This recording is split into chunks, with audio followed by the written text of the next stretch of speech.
आज हम बात करने वाले हैं फंडामेंटल एनालिसिस के बारे में। अभी तक जो हमने सीखा था वो सारा का सारा टेक्निकल एनालिसिस था। टेक्निकल काम आता है हमारे ट्रेडिंग के लिए। हम अगर किसी भी मार्केट में ट्रेड करना चाहते हैं तो ट्रेड के लिए हमें टेक्निकल काम में लेना पड़ता है। ट्रेड से मतलब होता है कम टाइम के लिए अपने को अगर कुछ करना है काम मार्केट में तो वो ट्रेडिंग के थ्रू ही हो सकता है। हम जो आज पढ़ने वाले हैं ये जो टॉपिक आपका फंडामेंटल का है ये हमारा होता है इन्वेस्टमेंट पर्पज से। अगर आप किसी कंपनी में लॉन्ग टर्म के लिए पैसा डालना चाहते हो, किसी भी जगह अगर आपको पैसा होल्ड करना है, जैसे सपोज करो आपके पास 2-5 लाख रुपए पड़े हुए हैं, ठीक है, आप चाहना चाहते हो कि उसका एक अच्छा रिटर्न हमको मिलता रहे, तो हम एक अच्छा सा स्टॉक फाइंड करेंगे और उसमें अपना पैसा उसमें क्या कर सकते हैं, इन्वेस्ट कर सकते हैं, ठीक है। लेकिन हम जब अपन उसमें पैसा लगाना चाहते हैं तो पैसा लगाने से पहले हम क्या क्या चीजें उस कंपनी की चेक करेंगे, ठीक है, क्योंकि हम अभी जो पैसा डालना चाहते हैं वो कुछ सालों के लिए डालना चाहते हैं। टेक्निकल जो चार्ट वगैरह अपन देखते हैं तो वो तो इंस्टेंट अपने को देखना होता है कि इंस्टेंट मार्केट में क्या मूवमेंट आने वाला है, ठीक है। वैसे इन्वेस्टमेंट के लिए हम चार्ट को भी देखेंगे, टेक्निकल को भी यूज करेंगे। मैंने आपको बताया था अगर आप टाइम फ्रेम को बढ़ा कर देते हो, अगर अपन टाइम फ्रेम को बढ़ा देते हैं तो फिर अपन उसको इन्वेस्टमेंट पर्पज से भी क्या कर सकते हैं, यूज कर सकते हैं। लेकिन इन्वेस्टमेंट के लिए एक और चीज देखी जाती है जिसे अपन बोलते हैं फंडामेंटल एनालिसिस। आज अपन फंडामेंटल के बारे में ही समझने वाले हैं, थोड़ी लंबी क्लास चलेगी आज अपनी, लेकिन अपन इसमें कंप्लीट फंडामेंटल को कवर करेंगे कि एक कंपनी में जब अपन इन्वेस्ट करना चाहते हैं तो हमें क्या क्या पॉइंट उसमें देखने चाहिए, ठीक है। आज अपन ने जितना पढ़ा, अगर आपने इतना पढ़ के किसी कंपनी में इन्वेस्ट किया तो 70 to 80% आप सही होने वाले हो, क्योंकि एक क्लास में पूरा फंडामेंटल तो हो नहीं सकता, ठीक है। लेकिन हमने सारे जितने भी मेजर पॉइंट्स थे वो सारे मैंने इसमें कवर किए हैं, और अगर आपने इतने पॉइंट्स को भी चेक किया तो 70 to 80% आप राइट ही होने वाले हो अपने फंडामेंटल एनालिसिस के अंदर, ठीक है। बाकी चीजें कुछ थोड़ी बहुत जो बच जाती है तो वो एक अलग तरीके का एक्सपेरिमेंट होता है, अलग तरीके से एनालिसिस उसका किया जाता है। आज अपन जो टॉपिक्स पढ़ने वाले हैं इसमें सबसे पहले जो टॉपिक होगा वो होगा वैल्यू इन्वेस्टिंग क्या होता है, अपन इसके बारे में समझेंगे। दूसरा जो टॉपिक होगा वो होगा रेशियो एनालिसिस, मतलब मार्केट के अंदर कुछ रेशियोज चलते हैं। जो कॉमर्स वाले हैं थोड़ा सा उनको ये चीजें अच्छे से समझ में आएगी, क्योंकि इनके 11th 12th में ये जो कॉमर्स सब्जेक्ट होता है ना उसमें ये सारी चीजें बेसिकली चलती है, ये उनके सब्जेक्ट का ही पार्ट है, ठीक है। तो कुछ रेशियोज होते हैं जैसे पी रेशियो हो गया, पीबी रेशियो हो गया, रिस्क रिवार्ड, जैसे रिस्क रिवार्ड रेशियो होता है ना, उसी तरीके से डेब्ट टू इक्विटी रेशियो हो गया। तो कुछ रेशियोज होते हैं जो मार्केट में काम करते हैं, उनको अपन समझेंगे। साथ में अपन बैलेंस शीट को पढ़ना। बैलेंस शीट क्या होती है, कोई भी जो कंपनी होती है उसका प्रॉफिट, उसका लॉस, ठीक है। उसकी अगर अपन बात करें एसेट्स, एसेट्स बोले तो संपत्ति, उसकी लाइबिलिटीज, उसके ऊपर लोन कितना है वो चीज, ठीक है, उसके पास कैश कितना है। तो कंपनी का कैश फ्लो, जो उसके पास पैसे लेन देन का जो भी हो रहा है उस चीज को समझने को ही अपन क्या बोलते हैं, बैलेंस शीट को समझना या बैलेंस शीट को पढ़ना बोलते हैं, ठीक है। तो बैलेंस शीट में एक कंपनी की हिस्ट्री होती है, उसके जो ट्रांजेक्शन होते हैं उनका डेटा हमारे पास में यहाँ पे होता है। एंड बात करें नेक्स्ट डिविडेंड की, डिविडेंड क्या होता है अपन इसके बारे में थोड़ा सा समझेंगे। बहुत सी कंपनियां हैं जो डिविडेंड देती रहती है हर साल, ठीक है, जो भी इन्वेस्टर्स होते हैं तो उनको डिविडेंड के थ्रू भी प्रॉफिट होता रहता है, तो वो कैसे होता है। और लास्ट अदर पॉइंट्स में बुला रहा है। एक मिनट गाइस, आता हूं मैं।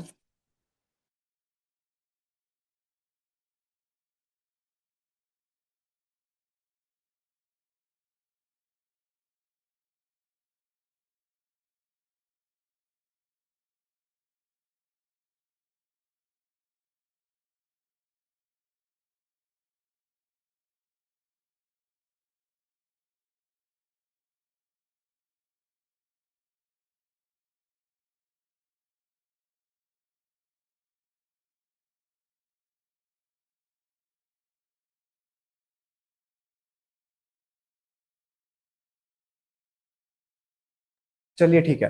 तो जो फोर्थ पॉइंट था, सॉरी फिफ्थ पॉइंट था, जो था अदर पॉइंट्स थे, इसमें अपन कुछ कंपनी के बारे में कुछ एक्स्ट्रा पॉइंट जो रह जाते हैं वो अपन इस अदर पॉइंट्स वाले टॉपिक में कवर करेंगे। तो हम ये 5 टॉपिक्स पढ़ने वाले हैं आज की क्लास के अंदर, वन बाय वन। अगर आपने ये 5 पॉइंट कवर कर लिए तो लगभग एक कंपनी की अगर बात करें तो 70 to 80% तक फंडामेंटल कंप्लीट हो जाएगा। अगर आपने इतने पॉइंट्स देख के अगर किसी कंपनी में इन्वेस्ट किया तो आपके 7 से 8 बार सही ही होने वाले हो 10 में से, ठीक है। अब हम एक एक टॉपिक्स पे बात करते हैं।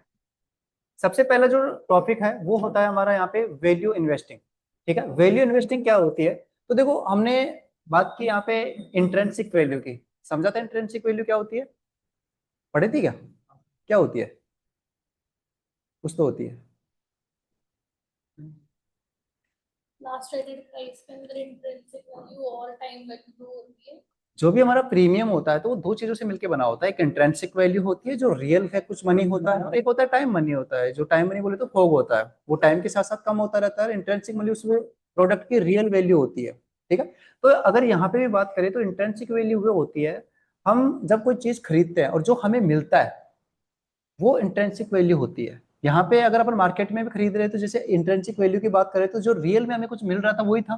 ठीक है, अब सपोज करो कि आपने 100 रुपए का कोई सामान खरीदा, उसमें जो हमें मिला है वो हमारी क्या है, वैल्यू है।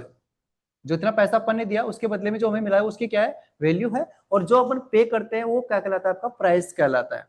ठीक है, अपन कोई भी जो प्रोडक्ट खरीदते हैं उसका अपन दे रहे हैं तो वो उतने का है या नहीं है, हमें वो चीज चेक करनी पड़ती है मार्केट में। अभी जैसे मान लो कि आपको कोई फ्लैट लेना है, और अगर अपन बात करें उस प्लेट की तो उस प्लेट में अपन उसका मांग लो 1 करोड़ रुपए मांग रहा है। अब हम उससे कंपैरिजन करते हैं कि वो 1 करोड़ की वैल्यू का हमें कुछ दे रहा है या नहीं दे रहा। और आपको पता चलता है कि जो फ्लैट आप लेने जा रहे हो उसके पास में एक बढ़िया सा मॉल है, मेट्रो वगैरह भी है, सारी चीजें हैं। तो हम ऐसे कंपैरिजन करके ये समझ पाते हैं कि हाँ जो फ्लैट अपन ले रहे हैं उसकी वैल्यू आज कितने की है, 1 करोड़ से भी ज्यादा की है, और हमें कितने में मिल रहा है, 1 करोड़ के अंदर ही मिल रहा है। तो हम जो चीज खरीद रहे हैं वो जो इन्वेस्टिंग होता है वो होता है हमारा वैल्यू इन्वेस्टिंग। अपन ने जितना पैसा दिया, जितना पैसा अपन पे कर रहे हैं उससे ज्यादा की कीमत की चीज हमें मिल रही है। तो इस तरीके का जो वैल्यू होता है, जो मतलब इन्वेस्टमेंट होता है, उसको अपन बोलते हैं वैल्यू इन्वेस्टिंग। ठीक है, आपने 100 रुपए दिए, उसके बदले मान लो 110 120 रुपए की चीज आपको मिल रही है, तो इन्वेस्टमेंट अपन यहाँ कर रहे हैं तो अच्छा है। ठीक है, लेकिन कहीं पे अपन इन्वेस्ट कर रहे हैं कि जैसे कि वो चीज 50 रुपए की है लेकिन हमसे 60 70 80 रुपए ले लिए या 100 रुपए ले लिए गए, तो अगर ऐसी जगह अपन इन्वेस्ट कर रहे हैं ना तो वो वैल्यू इन्वेस्टिंग नहीं होता है। अब सर इसे मार्केट में कैसे देखेंगे, तो मार्केट का मतलब ये होता है कि हम यहाँ पे स्टॉक्स में जब इन्वेस्ट करते हैं तो हमें शेयर बाय करने पड़ते हैं। अब कोई शेयर का प्राइस क्या चल रहा है, अब वो कोई प्रोडक्ट तो है नहीं कि अपन उसका कंपैरिजन करके ऐसे कुछ कर लेंगे कि सर ये इतने का है इतने का है। वो तो जो कंपनी हमें वैल्यू दे रही है, जितने पैसे कंपनी बता रही है उतने में हमें क्या करना पड़ेगा, बाई करना पड़ेगा। लेकिन अपन जो उसको बाई करने जा रहे हैं तो हमें ये पता होना चाहिए कि जितने पैसे दे रहे हैं क्या शेयर वो उतने का है या नहीं है। अभी कुछ साल पहले की अगर बात करें, 2 3 साल पहले की, जो अडानी के शेयर थे, अडानी कंपनी जो है उसके शेयर थे, अगर आपने थोड़ा बहुत देखा हो तो वो 200 300 रुपए के शेयर थे, वो 3000 तक पहुंच गए थे। अब वो जो वैल्यू बढ़ी, एक ऐसी क्या हो गया कंपनी के अंदर कि जो 300 का शेयर वो 3000 पे पहुंच गया। ऐसा ऐसा क्या ही कंपनी ने ग्रो कर लिया।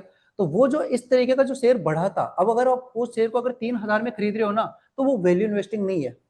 वैल्यू इन्वेस्टिंग नहीं है कि बस उसकी हाइप बना के उसकी प्राइस को बढ़ा दिया गया। अपन होता नहीं मार्केट में किसी की भी हाइप बना देते हैं कि झूठी न्यूज फैला दी जाती है, अफवाह फैला दी जाती है। ठीक है, और हमें उसको खरीदवाने के लिए मजबूर किया जाता है कि जैसे अभी थोड़े दिन पहले चांदी के साथ हो रहा था। चांदी का एग्जांपल तो सबने देखा होगा ना, चांदी 1 लाख से डायरेक्ट कहां चली गई थी, 4 लाख। तो क्या ऐसा क्या ही आ गया एकदम से कि वो 4 लाख की हो गई। अभी 2 महीने पहले वो 1 लाख रुपए में बिक रही थी, 2 ही महीने वो 4 लाख तक पहुंच गई। तो ऐसा 3 गुना 4 गुना प्राइस हो गया, कैसे हो गया। तो लोगों ने क्या न्यूज फैलाई कि चांदी, अभी जो बैटरियां बनती है, गाड़ी जो चल रही है वो कहाँ से चलती है, ईवी से चलती है। मतलब ईवी की गाड़ियां होती है तो वो बैटरी से चलती है, और बैटरी में जो है ना चांदी लगता है, सिल्वर लगता है। एक बैटरी में कम से कम 1 किलो चांदी लगता है। ठीक है, ये हाइप बनाई गई। एंड अभी कोई सैमसंग कंपनी थी, उसने बैटरी बनाने वाली कंपनी से क्या किया, टाइप किया है। तो वो क्या बनाएगी, अब बैटरियां बनाएगी, इसलिए वो सारी चांदी को क्या कर रही है, खरीद रही है। तो ऐसे मार्केट में क्या फैला दी, न्यूज फैला दी। अब सबको लगा कि अब चांदी तो खत्म हो जाएगा। तो जब भी किसी चीज का डिमांड बढ़ता है, अब डिमांड बढ़ गई ना, ऐसे उन्होंने न्यूज फैला के मार्केट में क्या क्रिएट कर दी, एक डिमांड क्रिएट कर दी। और इसी डिमांड को देखते हुए सब लोग उसको क्या करने लगे, बाई करने लगे। बाई करने की वजह से उसके प्राइसेस क्या होने लगे, बढ़ने लगे।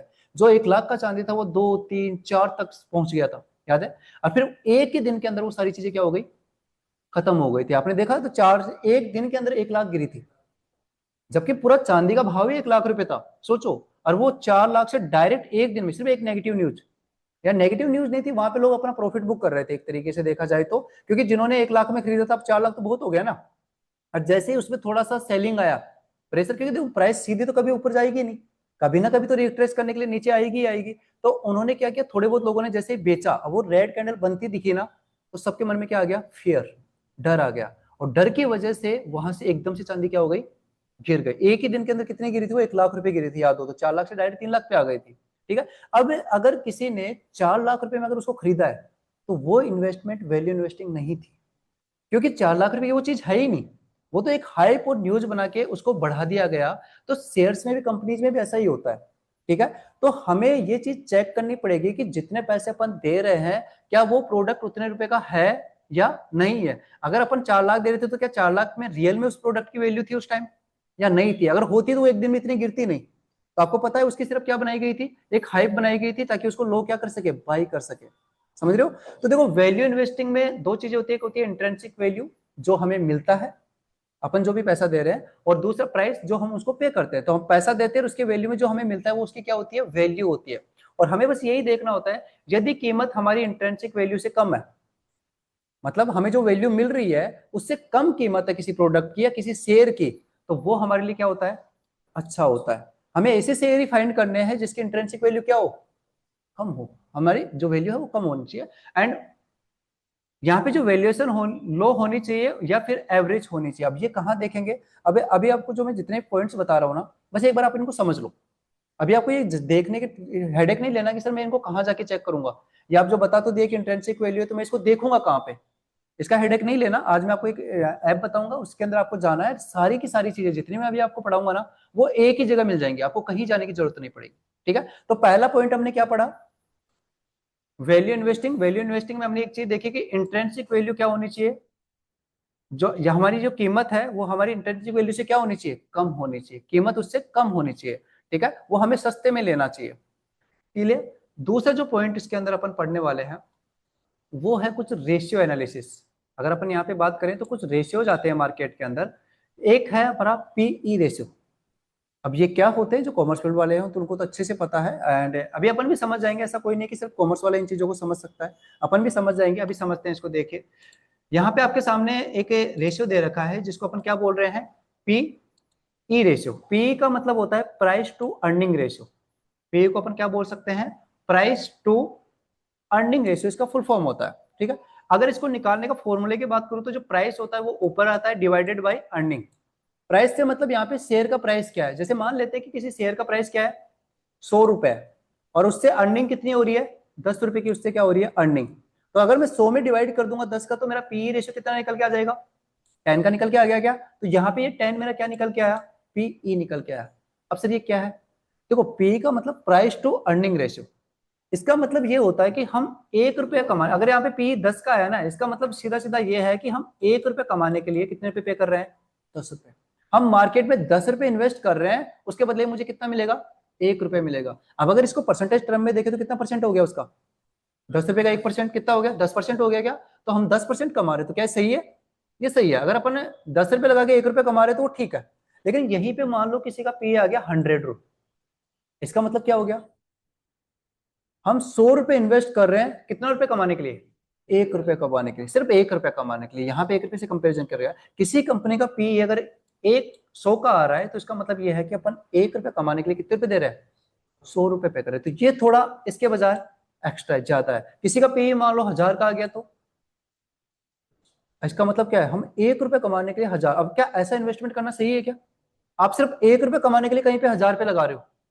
ठीक है, अब 1 लाख रुपए कमाने के लिए कितने रुपए, मतलब 1 लाख रुपए लगाओगे तो कितने बनेंगे आपके, सिर्फ 100 रुपए। 1000 कहाँ बनेंगे, 100 ही तो बनेंगे। तो 1 लाख रुपए इन्वेस्ट करके अगर आप 100 रुपए कमा रहे हो तो क्या सही इन्वेस्टमेंट है, नहीं। तो इसका मतलब हमें यहाँ से क्या चीज समझ में आई कि हम जिस भी कंपनी का पी देखेंगे ना वो क्या होना चाहिए, कम होना चाहिए। और ये जितना कम होता है उतना ही हमारे लिए क्या होता है, अच्छा होता है। अगर मान लो किसी कंपनी का पी 5 का आ रहा है, इसका मतलब क्या है कि मैं 1 रुपया कमाने के लिए कितने रुपए पे कर रहा हूँ, 5 रुपए। तो ये बहुत अच्छा है। आप देख रहे हो मेरे को 20% रिटर्न मिल रहा है। 20 हो गया ना, 5 का 1 रुपया कितना होता है, 20% होता है। तो हमें उस कंपनी का जब भी अपन पी देखते हैं तो वो क्या होना चाहिए, कम होना चाहिए। अब देखो माइंड में एक क्वेश्चन आता है, सर कम कितना कम सही है, एक कुछ ना कुछ लिमिट तो होती होगी ना भाई। कम कितना, मैं 5 भी बोल रहा हूँ वो भी ठीक है, 10 भी है, 15 भी है, 20 भी है, 50 भी है, 100 भी है। तो एक प्राइस तो होगी कि भाई उतने से कम है तो अच्छा है। तो देखो आप किसी भी स्टॉक्स को अगर फाइंड कर रहे हो और आपका पी अगर 20 से कम है, 20 से कम है, तो वो हमारे लिए क्या होता है, अच्छा होता है। पहला पॉइंट अपन ने पढ़ा इंट्रिंसिक वैल्यू, जो वैल्यू इन्वेस्टिंग था, तो वो हमारी इंट्रिंसिक वैल्यू जो है वो प्राइस उसमें क्या होनी चाहिए, कम होनी चाहिए, वो भी कम होना चाहिए। और दूसरा हमने क्या पढ़ा, पीई रेशियो, और पीई रेशियो भी हमारा क्या होना चाहिए, कम होना चाहिए। और कितने तक हो सकता हो, अच्छा होता है 20 या 20 से कम हो तो वो बेटर होता है। अब ऐसा नहीं है कि सर 21 वाला खराब हो जाएगा क्या, 21 वाला भी ठीक है, ये नियर बाई तो है उसके, 21, 22, 23, 24 का भी ठीक है। अब ऐसा नहीं कि अपन सर 50 रुपए का देख रहे हैं या 100 का पीई देख रहे हैं, तो वो थोड़ा सा फिर क्या हो जाता है, रिस्की हो जाता है, वहां पे इन्वेस्ट हमें नहीं करना। समझ में आया? तो एक रेशियो अपन यहाँ पे कौन सा देखेंगे, पी रेशियो देखेंगे। पी का मतलब होता है प्राइस टू अर्निंग रेशियो। निकालने का फॉर्मूला होता है प्राइस डिवाइडेड बाय अर्निंग। अगर इसको निकालेंगे, प्राइस यहाँ पे शेयर की प्राइस डाली जाती है डिवाइडेड बाय अर्निंग, उससे अर्निंग कितनी हो रही है। जब अपन इसको डिवाइड करते हैं प्राइस से तो हमारा क्या निकल के आता है, पी। और जो पी होता है वो हमें बताता है कि हमें 1 रुपया कमाने के लिए इतना पैसा क्या करना पड़ेगा, मार्केट में इन्वेस्ट करना पड़ेगा। अगर पी 10 का आ रहा है, इसका मतलब ये है कि हम 1 रुपया कमाने के लिए यहाँ पे 10 रुपए मार्केट में लगा रहे हैं, और ये ठीक होता है। ठीक है, एवरेज प्राइस अगर मैं बताऊं तो 20 या 20 से नीचे पी होता है तो वो हमारे लिए अच्छा होता है। क्लियर हुआ पी? ठीक है। सेकंड जो रेशियो है हमारे पास में वो है पीवी रेशियो। ये क्या होता है, ये होता है price to book value ratio. PV का फुल फॉर्म क्या होता है, price to book value ratio. अब सर ये क्या होता है, इसको निकालने का फॉर्मूले की बात करूं तो देखो, प्राइस ऊपर आ जाएगा और book divided by book value. Price तो आपको समझ में आ रहा है कि किसी भी स्टॉक का जो प्राइस चल रहा है वो अपन यहाँ पे ऊपर लिख देंगे, जो भी उसका प्राइस चल रहा होगा। ठीक है। एंड अब सर ये बुक वैल्यू क्या चीज है, तो बुक वैल्यू का मतलब होता है कि उस कंपनी के पास एसेट्स कितने हैं। अगर उसके पास शेयर का प्राइस अगर 100 रुपए है तो क्या उसके कंपैरिजन में 100 रुपए के एसेट्स है या नहीं है। अगर एक कंपनी 1 लाख रुपए की है, मतलब उसके शेयर की प्राइस से टोटल बनके कितनी बन रही है, 1 लाख बन रही है, तो उस कंपनी के पास क्या 1 लाख का एसेट्स है कि नहीं है। ठीक है। तो यहां से अगर उसकी बुक वैल्यू में प्राइस में अगर अपन बुक वैल्यू का भाग दे देंगे, डिवाइड कर देंगे, तो हमारा क्या निकल के आ जाएगा, पीबी रेशियो निकल के आ जाएगा। अब सर पीबी 1 आया तो इसका मतलब क्या हुआ कि हम जिस कंपनी में अगर 100 रुपए इन्वेस्ट कर रहे हैं ना, तो उसके पास 100 रुपए के क्या पड़े हुए हैं, एसेट्स भी पड़े हुए हैं। अब इससे सर हमें क्या फायदा होगा, हम ये किस चीज क्यों देख रहे हैं, पीबी रेशियो हम क्यों देख रहे हैं। तो पीबी रेशियो इसलिए देखा जाता है कि अगर सपोज करो कि कोई भी कंपनी है वो कभी भी लॉस में जा सकती है, कभी भी कुछ हो सकता है, कोई कंपनी कभी भी बंद हो सकती है। ऐसा थोड़ी होता है कि वो परमानेंट है, कोई गारंटी नहीं है। कंपनीज की कोई गारंटी नहीं होती, कोई कितनी बढ़िया कंपनी हो वो भी लॉस में जा सकती है। ठीक है। तो इससे क्या होगा, मान लो कि अगर कोई कंपनी है उसका पीबी आया 1 का, इसका मतलब है कि जितने के उसके शेयर्स हैं उतने के उसके पास क्या पड़े हुए हैं, एसेट्स। अगर मान लो कि वो कंपनी लॉस में भी चली गई तो हमारा पैसा यहाँ पे डूबेगा नहीं। क्यों? क्योंकि कंपनी अपने एसेट्स बेच के जितने भी रिटेलर्स जिन्होंने इन्वेस्ट कर रखा है ना, अपने इन्वेस्टर का पैसा क्या कर देगी, चुका देगी। अपने इन्वेस्टर का पैसा यहाँ पे क्या कर देगी, वो चुका देगी।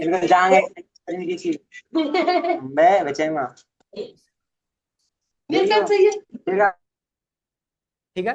तो पीबी रेशियो अपन इसलिए देखते हैं कि कंपनी के पास में एसेट्स कितने हैं उसके शेयर के कंपैरिजन में, और अगर पीबी रेशियो 1 या 2 का है तो ये ठीक होता है। 1 2 3 ये अगर है तो ये हमारे लिए क्या होता है, अच्छा होता है। 3 तक अगर अपन देखें, 3 से कम होता है तो ये अच्छा होता है, इससे ज्यादा होता है तो फिर थोड़ा सा रिस्की हो जाता है। लेकिन एक और चीज मैं बता दूं, जैसे बैंक वगैरह होते हैं ना, उनका पीबी रेशियो आपको नहीं मिलेगा। बैंक के पास कोई संपत्ति होती है क्या, नहीं होती। अगर वो कोई पे ब्रांच भी डालते हैं तो वो सिर्फ रेंटल होती है। आपने देखा कोई भी बैंक खुला होता है तो उसका बैंक का खुद की जगह नहीं होती है। अगर आप बगल में अपने एचडीएफसी बैंक है, देखा हुआ होगा सबने। ठीक है। अब ये एचडीएफसी बैंक की जगह थोड़ी है, उसने वो जगह क्या ले रखी है, रेंटल ले रखी है। तो बैंकों के पास में एसेट्स होते ही नहीं है, एसेट्स नहीं है तो उसका पीबी भी नहीं होगा, क्योंकि उसके पास एसेट्स तो है ही नहीं। ठीक है। तो कुछ से स्टॉक्स होते हैं जिनके एसेट्स नहीं भी होते हैं। ठीक है। तो हमें यहाँ पे पीबी रेशियो देखना है, और पीबी रेशियो अगर 3 या 3 से कम है तो ये हमारे लिए क्या होता है, अच्छा होता है। तो 2 रेशियो हमने यहाँ पे देखे। अगर अपन अपने बात करें यहाँ पे नेक्स्ट जो थर्ड, पीबी का भी मैं दिखाऊंगा आपको चार्ट पे। मैंने आपको बताया जैसे एसेट्स होते हैं कंपनीज के पास, करोड़ों हजारों में कैसे होती है कंपनी के। ये शेयर की प्राइस मैंने बोला कि शेयर अभी कितने का चल रहा है, 100 का। देखो अगर आपको पता है कि कोई कंपनी कितने की है, आज सपोज करो अपन छोटी सी अंबानी कंपनी की बात करना चाहते हैं। रिलायंस सब जानते हो ना, अंबानी की है। ठीक है। अगर आपको रिलायंस की कंपनी खरीदनी है, अगर आपको रिलायंस खरीदना है तो कितना रुपए देना पड़ेगा, तो कैसे निकलता है वो, किसी भी कंपनी की जो एसेट्स होते हैं या पैसा निकलता है। जय एलन मस्क को बोल गया कि वो ट्रिलियनर बन गया, उसके पास इतना सारा पैसा है कि वो पूरे मतलब एक देश को खरीद सकता है। अब वो कैसे निकाला, क्या उसके बैंक में पड़ा इतना पैसा, या उसने घर में पटक रखा है। मतलब उसके पास आज इतना पैसा है, वो दिन का 1 करोड़ रुपए भी खर्च करे ना, एक दिन का, तो उसके पैसे 2600 साल तक खत्म नहीं होंगे। 2600 साल समझते हो, अपन तो 100 साल भी नहीं जीते। मतलब दिन का 1 करोड़ खर्च करे तो भी वो 2600 साल तक पैसा खत्म नहीं होगा, इतना पैसा उसके पास आज है। अब वो क्या उसके पास बैंक में पड़ा हुआ है इतना पैसा, नहीं। पैसा है कहाँ, 2600 साल तक खत्म नहीं होगा। दिन का 1 करोड़ खर्च करे तो अब कितना खर्च कर सकता है आदमी, कुछ ही नहीं कर सकता। ठीक है। तो ये चीजें हैं कि अब सर उसके कैसे निकाला जा रहा है। तो जो किसी का कैपिटल या बैलेंस निकाला जाता है ना, या अमीर जो लोग होते हैं उनके पास पैसा कैश नहीं होता, उनके पास थोड़ा बहुत पैसा रहता है। उसका एलन मस्क की अगर बात करें तो 0.01% पैसा है उसके खुद के पास। उसकी कैपिटल का 0.01 पैसा, और ये भी मिलियंस है, बिलियंस में है, समझ रहे हो? उतने उसके जो कैपिटल टोटल है उसका अगर 0.01% में निकालेंगे तो ये भी बिलियंस रुपए है। तो किसी के भी जो बड़े लोग होते हैं उनके पास पैसा नहीं होता है, उनके जो पैसे होते हैं ना वो होते हैं शेयर्स में, स्टॉक्स में होते हैं, कि उसकी होल्डिंग्स कितनी है। किसी भी कंपनी का अगर वैल्यूएशन निकाली जाती है कि आज अगर आपको कोई कंपनी खरीदनी है तो सर मैं कैसे खरीदूंगा, तो कैसे पता चलेगा कि ये कंपनी कितने की है? जैसे मेरे को रिलायंस कंपनी खरीदनी है, अब अगर मैं बात करूं यहाँ पे, तो रिलायंस कंपनी का शेयर का प्राइस क्या चल रहा है? जैसे सपोज करो कि वहां पे उसका शेयर का प्राइस कितना चल रहा है, 100 नहीं चल रहा, 1200-1300 समथिंग चल रहा होगा, कुछ भी जो अपन देख रहे हैं तो लगभग यही चल रहा है। ठीक है, मान लेते हैं उसके पास में शेयर का प्राइस अभी प्रेजेंट टाइम में क्या चल रहा है, 100 रुपए चल रहा है, और अब मल्टीप्लाई किया जाएगा उस कंपनी के टोटल शेयर्स कितने हैं, कितने शेयर्स है। मान लेते हैं एग्जाम्पल के लिए कि उसके कंपनी के पास 1000 शेयर है, total shares multiply by share price, current share price, उससे मल्टीपल करेंगे तो उस कंपनी का निकल के आता है मार्केट कैप। नाम सुना होगा आपने, मार्केट कैप का मतलब उस कंपनी, आज वो कंपनी कितने की है। अगर आप उसका अभी यहाँ पे जैसे मेरे को ये कंपनी खरीदनी है, उसके पास में जो शेयर का प्राइस चल रहा है वो कितना है, 100 है, और टोटल शेयर्स कितने हैं, 1000।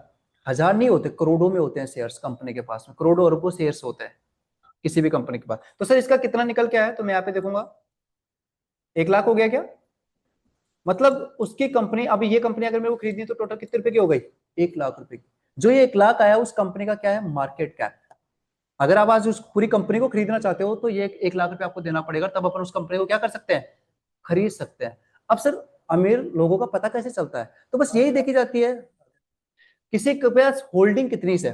अब अंबानी अमीर क्यों है, क्योंकि उसके पास में ज्यादा से ज्यादा होल्डिंग होगी। अब टोटल जैसे मान लो 1000 शेयर है तो शायद 500 शेयर तो, या 600 शेयर तो अंबानी के पास ही, एग्जाम्पल के लिए 600 शेयर तो किसके पास है, अंबानी के पास है 1000 में से, और बाकी जो 400 शेयर बच गए वो पूरी पब्लिक के पास है। हम जैसे लोग इन्वेस्ट करते हैं ना थोड़ा थोड़ा थोड़ा थोड़ा, तो वो सबके पास है। अब सबसे ज्यादा शेयर्स किसके पास है, यहाँ पे, और इसका प्राइस कितना चल रहा है, 100 का है, तो 60,000 रुपए तो किसके हो गए, अंबानी के हो गए। बाकी जो 4000 रुपए हुए, सॉरी 40,000 रुपए जो हुए वो पूरी पब्लिक के हैं। तो अमीर कौन हुआ, अंबानी हुआ। किसी भी आदमी का निकाला जाता है ना, अब जैसे एलोन मस्क का, कोई भी जो आदमी होता है उसके पास कैश नहीं होता, उनके पास कैश एक लिमिटेड अमाउंट पड़ा होता है बैंकों में। बैंकों में वो क्या करेंगे, उनके शेयर का प्राइस, अब जैसे सपोज करो ये 110 हो गया, शेयर का प्राइस कितना हो गया, 110, तो अब ये इसके कितने हो जाएंगे, इसको मल्टीप्लाई कर दो 600 से, 600 से मल्टीप्लाई कर देंगे तो 6600 हो जाएंगे क्या लगभग ये। तो इसी तरीके से लोग अमीर होते हैं। अब जैसे एलोन मस्क एक दिन में अमीर कैसे हुआ था, पता है, उसने अपना आईपीओ निकाला था। और आईपीओ में जैसे मान लो कि जब सबसे पहले जो शेयर्स होता है, आईपीओ अपन कल की क्लास में पढ़ने वाले हैं, आईपीओ से पहले जैसे उसकी कंपनी का शेयर था 250 का एग्जांपल के लिए, और जब आईपीओ निकलता है तो ये कंपनी स्टॉक मार्केट में लिस्ट होती है। बताया था ना आपको जब फर्स्ट क्लास अपने इंट्रोडक्शन, जैसे अपने इंडियन मार्केट में एनएससी बीएससी है, कोई भी कंपनी अगर सबसे पहले आती है तो स्टॉक मार्केट में क्या होती है, अपने आप को लिस्ट करवाती है। तो उसी तरीके से उसने नेस्डेक, जो अमेरिका का इंडेक्स है, नेस्डेक क्या है, अमेरिका का इंडेक्स है, तो वहां पे अपनी कंपनी थी स्पेस एक्स से, उसको क्या करवाया था, लिस्ट करवाया था। इससे पहले वो प्राइवेट लिमिटेड कंपनी थी, उससे पहले वो कंपनी कैसी थी, प्राइवेट लिमिटेड। जैसे उसने अपने आप को नेस्डेक में लिस्ट करवाया, तो ये जो शेयर की प्राइस होती है उससे पहले इतनी थी। अब जब लिस्ट होती है तो उस टाइम ये जो नेस्डेक इंडेक्स होता है ये डिसाइड करता है, वहां का स्टॉक मार्केट डिसाइड करेगा कि एक्चुअल में इसका शेयर है कितने का। अब ये जो 250 का शेयर था, मान लो वहां पे लिस्ट होता टाइम 1000 का हो गया, तो जिसके पास में एक शेयर भी था उसकी संपत्ति कितनी गुना हो गई, 3 गुना हुई कि नहीं हुई। इसी तरीके से एलोन मस्क एक दिन में बना था वो, अभी जो थोड़े दिन पहले हुआ था ना, वो इसी वजह से हुआ था। उसके बाद 250-300 करोड़ तो, बिलियन डॉलर तो पहले से थे ही, और उसके बाद में 300 बिलियन डॉलर्स को अगर देखेंगे तो एकदम से 3-4 गुना उसकी कैपिटल बढ़ गई थी। तो वो इसी दिन, एक दिन के अंदर वो इतना अमीर वाला, इतना पैसे वाला बन गया। मतलब पाकिस्तान जैसे देश को तो अकेला आदमी खरीद सकता है, पूरी मुंबई को अकेला आदमी खरीद सकता है, इतना पैसा है उसके पास। ठीक है, 156 देश की जो जीडीपी होती है, जीडीपी समझते हो, उससे ज्यादा पैसा अकेले आदमी के पास है। बहुत होता है वो पैसा। मैंने बताया ना भाई, 1 करोड़ भी अगर दिन का खर्च करे तो 2600 साल, तब भी खत्म नहीं हो वो पैसा। तो इतना पैसा वो हुआ कैसे, वो सिर्फ और सिर्फ एक की चीज से, उसने अपना आईपीओ निकाला, कंपनी लिस्टेड हुई नेस्डेक में, जैसे उसने लिस्ट हुआ, लिस्ट होकर एक प्राइस निकाली, आज उसके पास उतने शेयर, उसकी होल्डिंग करोड़ों रुपए में है। अपने कंपनी के लगभग 70-80% शेयर्स को वो ओन करता है, पब्लिक में 20-25% शेयर्स ही निकाल रखे हैं। तो हो गया ना मेरे अपने आप ही, पूरी पब्लिक के पास में उसके 10% या 20% शेयर है, उसके पास अकेले के पास 80% होल्डिंग है। इसी तरीके से लोग अमीर बनते हैं। ठीक है, एंड इनको क्या है ना, कभी ब्याज नहीं देना पड़ता, टैक्स नहीं देना पड़ता। अमीर लोग कभी टैक्स पे नहीं करते। क्यों नहीं टैक्स भरते? क्योंकि उनके पास जो पैसा पड़ा है वो कहाँ पे पड़ा हुआ है? स्टॉक्स में, शेयर्स में पड़ा हुआ है। अब जब तक वो बेचेगा नहीं तब तक टैक्स लगेगा नहीं, बेचेगा नहीं तब तक टैक्स लगेगा नहीं। जब अपन शेयर्स को बेच के उसको अपने कैश में कन्वर्ट करते हैं ना, तभी गवर्नमेंट को टैक्स पे करना पड़ता है। अब वो कभी बेचेंगे नहीं, अगर उनको पैसा चाहिए तो अपने शेयर्स को गिरवी रख देते हैं। और इतना पैसा है, जिसके पास पैसा होता है कोई बैंक मना नहीं करता, आगे से आके खुद कॉल करता है, सर हमसे लोन ले लो। करते कि नहीं करते? तो ये बड़े लोग होते हैं ना, कभी भी अपना पैसा इन्वेस्ट ना तो अपने पैसे को यूज करते हैं, अगर इनको पैसा कहीं पे लगाना है, इन्वेस्ट करना है, तो ये लोन लेंगे, हमेशा ये लोन लेते हैं। ठीक है, लोन क्यों लेते हैं? क्योंकि उनको सस्ता पड़ता है, उनका जो कैपिटल है वो यहाँ पे डबल, 3 गुना 4 गुना स्पीड से बढ़ रहा है, और वो लोन लेंगे, उसका 10-12% लोन देके बैंक को फ्री कर देंगे, और लोन तो थोड़ी देर में चूक भी जाएगा। तो इसीलिए अमीर आदमी कभी भी अपने पैसे को इन्वेस्ट नहीं करता। वो पैसा अगर उसको बिजनेस को ग्रो करना है, कुछ भी करना है ना, तो वो पैसा क्या करेगा? बैंक से जाके लोन ले आएगा। और आप देखो, चाहे अंबानी वगैरह है, उसके ऊपर भी लोन चल रहा है, उनके ऊपर भी लाखों करोड़ों रुपए का लोन है। अगर आप चेक करो तो क्या उसके पास पैसा नहीं है क्या? फिर वो सबसे अमीर ऐसे ही कैसे है वर्ल्ड, इंडिया के अंदर या एशिया में सबसे अमीर है अंबानी? ठीक है, तो वो ऐसे ही कैसे है? लेकिन फिर उसके ऊपर भी लोन है, क्योंकि वो जब भी कोई बिजनेस स्टार्ट करते हैं नया, तो उसकी जो प्लानिंग करते हैं, जितना भी पैसा होता है बैंक उसको पैसा दे देते हैं, क्योंकि उनको पता है आराम से चुका देगा। ठीक है, पैसा तो हम जैसे लोगों को नहीं देता ना, कि भाई हमारे पास चुकाने की कैपेसिटी नहीं होती, तभी तो मना करते हैं। हमारा सिविल देख लेते हैं, हमें 20,000 का फोन लेते हैं, उसकी किस्तें बाउंस हो जाती है, तो फिर बैंक हमें किस पे दे देगा? उसकी 3,000 की किस्त होती है महीने वाले दिन, वो भी बाउंस हो जाती है, वही नहीं चूक पाती। इसलिए फिर बैंक वाले देखते हैं कि इनको क्या ही दे, पहले से गरीब है। लेकिन जो बड़े लोग होते हैं, जिनके पास टाइम टू टाइम ईएमआई चाहिए, जिसकी ईएमआई टाइम टू टाइम गई, उसको आगे से बैंक खुद कॉल करते हैं। करते कि नहीं करते? देखा होगा अपने आसपास। तो बस यही होता है। ठीक है, तो ये हमने जो पढ़ा, पीबी रेशियो पढ़ लिया है, पीबी रेशियो भी आपको समझ में आ गया होगा। एंड नेक्स्ट जो रेशियो हमारा आता है डेब्ट टू इक्विटी रेशियो, जस्ट अपन ने इस पे बात कर ली। डेब्ट का मतलब क्या होता है? लोन। एंड इक्विटी का मतलब होता है शेयर्स। ठीक है, अब यहाँ पे देखो, कोई भी बिजनेसमैन जो होता है ना, वो दो तरीके से पैसा ले सकता है। या तो वो ले सकता है लोन, लोन कहाँ से लेगा? बैंक वगैरह से, किसी से भी लोन ले सकता है। ठीक है, या वो अपने इक्विटी शेयर्स के बदले में पैसा उठा सकता है, दो ही चीज कर सकता है। अब कोई भी नया स्टार्टअप होता है तो उसको बैंक तो लोन देंगे नहीं, क्योंकि नया नया पैसे लेके भग सकता है ना। तो नई कंपनी जब भी कोई स्टार्ट होती है, उसको बैंक पैसा नहीं देते हैं। तो वो लोग पता है क्या करते हैं? अपनी कंपनी के शेयर्स दे देते हैं, कि भाई हमारी कंपनी की इतनी परसेंट इक्विटी। अभी आपको स्टार्टिंग में एक वर्ड बोला था ना, शेयर, स्टॉक, इक्विटी, ये तीनों चीजें एक ही होती है। तो ये शेयर्स के लिए ही अपनी इक्विटी वर्ड यूज करते हैं। ठीक है, तो वो क्या करते हैं? अपनी कंपनी की भाई 10%, 5% इक्विटी देते हैं, उसके बदले में क्या उठाते हैं? पैसा उठाते हैं। आपने एक प्रोग्राम आता है टीवी पे, शार्क टैंक करके, देखा है? शार्क टैंक करके आता है, देखा तो अच्छी बात है, नहीं देखा तो उसको देखना, अच्छा है। उसमें भी सिर्फ एंटरप्रेन्योर लोग, जो नए बिजनेस आइडियाज लेके आते हैं ना, वो लोग आते हैं। वहां पे ये लाइन बोली जाती है कि सर हम हमारी कंपनी की 5% इक्विटी के बदले में आपसे 1 करोड़ चाहते हैं। समझ रहे हो? 5% इक्विटी के बदले में कितना चाहते हैं? 1 करोड़ रुपए चाहते हैं। तो बस वो 5% अपनी कंपनी के शेयर देना चाहते हैं उनको। जितने भी उनके शेयर उनके 5% उनके हो जाएंगे, और 1 करोड़ रुपए उनसे क्या ले लेंगे? लेंगे। और फिर उससे वो पूछते हैं कि सर आप इस पैसे का क्या करोगे? कुछ लोग बोलते हैं कि सर हम अपना पुराना, कहीं हमने लोन वोन ले रखा है बिजनेस के लिए, तो हम लोन चुकाएंगे। या फिर दूसरा जो पैसा उठाते हैं, वो इसलिए उठाते हैं कि उनको बिजनेस को एक्सपेंड करना होता है। दो ही कारणों से लोग, कंपनी वाले पैसा लेते हैं, या तो उसको अपना बिजनेस को क्या करना है? एक्सपेंड करना है, बढ़ाना है। या फिर वो उन्होंने कोई लोन वोन ले रखा था पुराना, तो उनको वो क्लोज करना चाहते हैं, इसके लिए वो नया पैसा मार्केट से उठाते हैं। और पैसे लेने के दो तरीके होते हैं, एक तो डेप्थ होता है और एक होता है इक्विटी। अब इन दोनों में से सस्ता कौन सा पड़ता है? इक्विटी के बदले में या डेप्थ के बदले में? क्या सस्ता पड़ता होगा? इक्विटी या डेप्थ? डेप्थ से। लोन से पैसा लिया हुआ हमेशा सस्ता पड़ता है। क्यों पड़ता है? देखो एक चीज समझो आप, मैंने अभी आपको एक एग्जांपल दिया। यहाँ से अगर वो कोई भी लोन लेगा, जैसे इसको मान लो 1 लाख रुपए चाहिए, तो ये लोन लेगा तो 10-12% बिजनेस से का जो भी जो होता है, 10-12% की रेट इसकी लगेगी, और उसके बदले में ये लोन मिल जाएगा। ठीक है, लेकिन अगर मान लो इसने अपनी कंपनी के 5% शेयर दे दिए, या 10% इसने शेयर उसको दे दिए, तो ये तो उसके लाइफ टाइम के लिए वो हो गया ना। अपने उसने 10% शेयर अपनी कंपनी के लाइफ टाइम के लिए उसको दे दिए। अब वो तो पूरी जिंदगी भर इससे पैसा कमाएगा। लेकिन अगर मान लो इसने सिर्फ लोन, बैंक से लोन लिया होता, तो 1-2 साल 3 साल में वो लोन देके उससे फ्री हो जाता ना। अब ये तो इसकी हिस्सेदारी हो गई। तो कभी भी जब इक्विटी से पैसा उठाया जाता है नहीं, हमेशा महंगा होता है। और जो लोन से पैसा लिया जाता है, ये चीप होता है, सस्ता होता है। ठीक है, इसीलिए लोग है ना, हेलो। लोन से पैसा उठाते हैं, कभी भी इक्विटी से पैसा लेना पसंद नहीं करते। लेकिन स्टार्टिंग में नई कंपनी को पैसा देते नहीं है, इसलिए वो लोग बेचारे मजबूरी के अंदर आके क्या करते हैं? बिजनेस तो बढ़ाना पड़ेगा, तो इसलिए वो अपनी कंपनी की इक्विटी स्प्लिट करते हैं, वो अपनी इक्विटी देते हैं। जो बड़े लोग होते हैं उनको, क्या आप हमें इतने % इक्विटी ले लो, हमें इतना पैसा दे दो। ठीक है, वो लेकिन वो लाइफ टाइम के लिए उसके पार्टनर बन तो जाते हैं। ठीक है। हेलो। हाँ जी बताइए।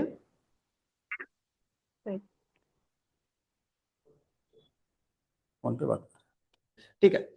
तो यहाँ पे देखो हमने ये देखा, अब सर ये डेब्ट टू इक्विटी रेशियो होता क्या है वो समझ लेते हैं। तो देखो डेब्ट से कितना पैसा लिया गया है, इक्विटी से कितना, मान लेते हैं कि 100 करोड़ रुपए उसने डेब्ट से उठा रखे हैं, इक्विटी के बदले में कितना उठा रखा है, 50 करोड़। अब एक चीज समझना, यहाँ पे पैसे दोनों ही चीजों से उठाए गए, इक्विटी के बदले में लिए गए लेकिन इक्विटी से कम लिए गए हैं कंपेरिजन टू डेप्थ, डेप्थ से पैसा ज्यादा लिया गया है। यहाँ पे डेप्थ टू इक्विटी रेशियो मेरा कितना निकल के आया है, 2। इससे ये समझ में आता है कि इक्विटी के 2 गुना कंपेरिजन में ज्यादा किससे पैसा उठाया हुआ है, डेप्थ से पैसा लिया गया है। बस इसी चीज अपने को समझ में आती है। अब ये 1-2 तक है तो ठीक है, 2-3 भी है तो ठीक है। इससे ज्यादा सर किसी का 10 गुना 15 गुना हुआ तो इसका मतलब समझ लो, 10 गुना है तो इसका मतलब ये क्या है, इसने 10 गुना ज्यादा पैसा उठा रखा है अपनी इक्विटी के कंपैरिजन में। तो अगर ये डेब्ट टू इक्विटी रेशियो जितना कम होता है उतना हमारे लिए क्या होता है, अच्छा होता है। मतलब ये डेब्ट टू इक्विटी रेशियो अगर 2 या 3 तक है तो ये हमारे लिए क्या होता है, अच्छा होता है। इतना है तो कोई प्रॉब्लम नहीं है, सही है। लेकिन सर इससे ज्यादा हो तो, जैसे किसी कंपनी का डेब्ट टू इक्विटी रेशियो कितने का आ रहा है, 10 का आ रहा है, तो सर हमें क्या करना चाहिए, इन्वेस्ट करना चाहिए या नहीं करना चाहिए। हम यहाँ पे एक पॉइंट देखेंगे, वैसे तो इन्वेस्ट नहीं करना चाहिए, लेकिन अगर उस कंपनी की इंटरेस्ट कवरेज रेशियो अच्छा है। अब सर ये क्या चीज आ गई, इंटरेस्ट कवरेज रेशियो बोले तो रिपेइंग कैपेसिटी, क्या उसको पे करने की कैपेसिटी है क्या। आज अंबानी के ऊपर करोड़ों रुपए का लोन है, लेकिन अंबानी पे कर सकता है या नहीं कर सकता, उसकी कैपेसिटी है, तो उसके लिए अच्छा है। कोई कंपनी ऐसी है कि उसके पास एक अकाउंट में पड़े हैं 5,000 रुपए और उसने लोन ले रखा है 5 लाख का, तो क्या वो पे कर सकता है। अगर उसने 5 लाख का लोन ले रखा है, अकाउंट में कितने पड़े हैं, 5,000 रुपए पड़े हैं, तो क्या वो पे कर पाएगा, तो उसके पे करने की कैपेसिटी है ही नहीं। तो उस कंपनी में ये क्या है, फिर गलत है। अब यहाँ पे चलो उसने 10 गुना लोन ले रखा है, लेकिन इसकी रिपेइंग कैपेसिटी, उसके बाद जो केस पड़ा है ना, इससे 100 गुना ज्यादा केस पड़ा हुआ है। समझ रहे हो भाई, उसने 10 लाख का लोन ले रखा है, लेकिन उसके पास जो पैसा पड़ा हुआ है वो 10 करोड़ रुपए पड़ा हुआ है मान लो। अब 10 लाख का लोन ले रखा है, 10 करोड़ उसके पास केस पड़ा हुआ है, तो क्या उसकी पे करने की कैपेसिटी है या नहीं है। तो यहाँ पे अगर ये डेब्ट टू इक्विटी रेशियो ज्यादा भी आता है तो हमें उससे कोई प्रॉब्लम नहीं होगी। ठीक है, तो डेब्ट टू इक्विटी रेशियो अगर ज्यादा है तो हम उसके क्या देखेंगे, रिपेइंग कैपेसिटी देखेंगे, इंटरेस्ट कवरेज रेशियो चेक करेंगे कि अगर ये अच्छा है तो हम इसमें इन्वेस्ट कर सकते हैं, नहीं तो ये कम है तो हमारे लिए क्या होता है, बेटर होता है। Clear, okay. एंड लास्ट जो रेशियो हमारा होता है वो होता है करंट रेशियो। करंट रेशियो कैसे निकाला जाता है, देखो current assets divided by current liabilities. Assets क्या होते हैं, संपत्ति, संपत्ति कंपनी के पास कितनी संपत्ति है, और लायबिलिटीज बोला जाता है किसको, लोन को, कंपनी पे कर्जा कितना है, लोन कितना है। ठीक है, तो जब करंट एसेट्स मतलब कंपनी की संपत्ति में डिवाइड कर देते हैं किसका, कंपनी के ऊपर कितना लोन है, तो क्या निकल के आता है, मेरा करंट रेशियो निकल के आता है। यहाँ पे मान लेते हैं कि कंपनी के एसेट्स हैं 20 करोड़ रुपए के, 20 करोड़ रुपए की संपत्ति है कंपनी के पास में, और उस पर लोन कितने का है, 10 का है। तो इसका मतलब जो करंट रेशियो निकल के आया वो कितना निकल के आया, 2 का। इसका क्या समझ में आया आपको कि कंपनी के पास लोन से 2 गुना ज्यादा तो क्या पड़ी हुई है, संपत्ति पड़ी हुई है। अब ये जितना ज्यादा होता है उतना ही हमारे लिए क्या होता है, अच्छा, क्योंकि किसी भी चीज, किसी भी कंपनी के पास अगर एसेट्स है तो वो हमारे लिए अच्छे होंगे ना। तो ये करंट रेशियो जो होगा हमारा, ये जितना ज्यादा होगा उतना क्या होगा, अच्छा होता है। करंट रेशियो जितना ज्यादा होता है उतना हमारे लिए अच्छा होता है। तो ये हमने कुछ 4 रेशियो पढ़े हैं। अब मैं आपको एक बार क्विकली रिवीजन करा देता हूँ, फिर दोबारा मैं आपको लिंक सेंड करूंगा, तो उसमें बैलेंस शीट समझेंगे। देखो सबसे पहले अपन ने पढ़ा वैल्यू इन्वेस्टिंग। तो वैल्यू इन्वेस्टिंग में हमने क्या समझा था कि जो प्राइस है वो वैल्यू उससे क्या होनी चाहिए, इंट्रिंसिक वैल्यू से कम होनी चाहिए। मतलब हमें जो वैल्यू मिल रही है अगर उससे कम प्राइस में हमें कोई प्रोडक्ट मिल रहा है तो वो हमारे लिए अच्छा है। तो वो क्या होनी चाहिए, कम होनी चाहिए, या फिर एवरेज होनी चाहिए। भाई 100 रुपए अपन दे रहे हैं तो 100 रुपए का सामान तो हमें मिलना ही चाहिए, या तो 100 रुपए दे रहे हैं तो 120 का सामान मिले तो वो तो हमारे लिए अच्छा है। लेकिन अगर 100 रुपए पे कर रहे हैं तो 100 का सामान तो प्रोडक्ट तो होना ही होना चाहिए। तो या तो लो होना चाहिए, या फिर वो क्या होना चाहिए, एवरेज होना चाहिए, तो वो हमारे लिए क्या होगा, अच्छा होगा। लेकिन अगर हाई है तो वो हमारे लिए अच्छा नहीं होने वाला। ठीक है, सेकंड चीज हमने देखी पीई रेशियो, कितना होना चाहिए,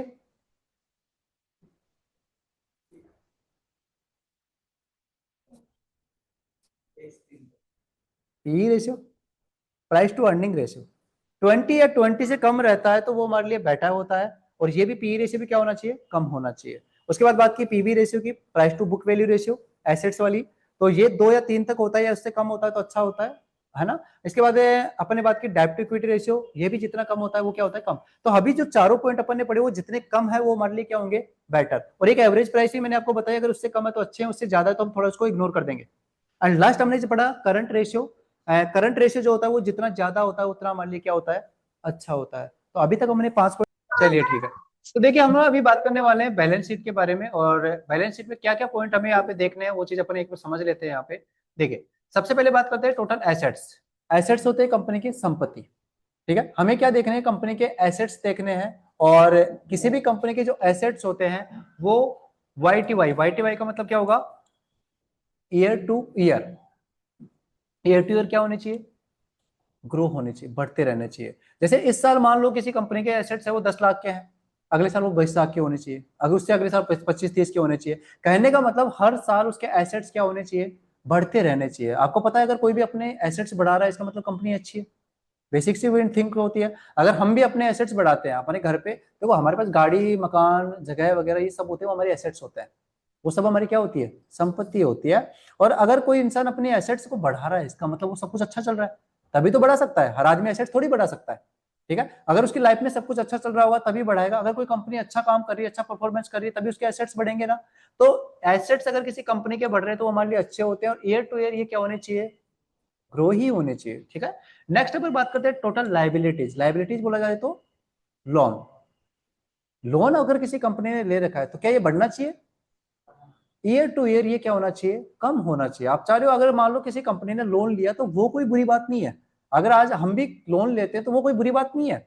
लेकिन धीरे धीरे हमें इसको क्या करना है, पे करना है। ऐसा नहीं कि उस लोन को बढ़ाए जा रहे हैं। आप भी 10 लाख का है, फिर अगले साल देखा तो 15 का हो गया, उसके अगले साल 20 का हो गया, 25 का। तो ये अच्छा नहीं है, ये तो नेगेटिव न्यूज है ना। अगले साल अभी 10 लाख का है तो अगले साल 8 ही बचे तो हमारे लिए बेटर है कि हमने 2 लाख कम कर लिए।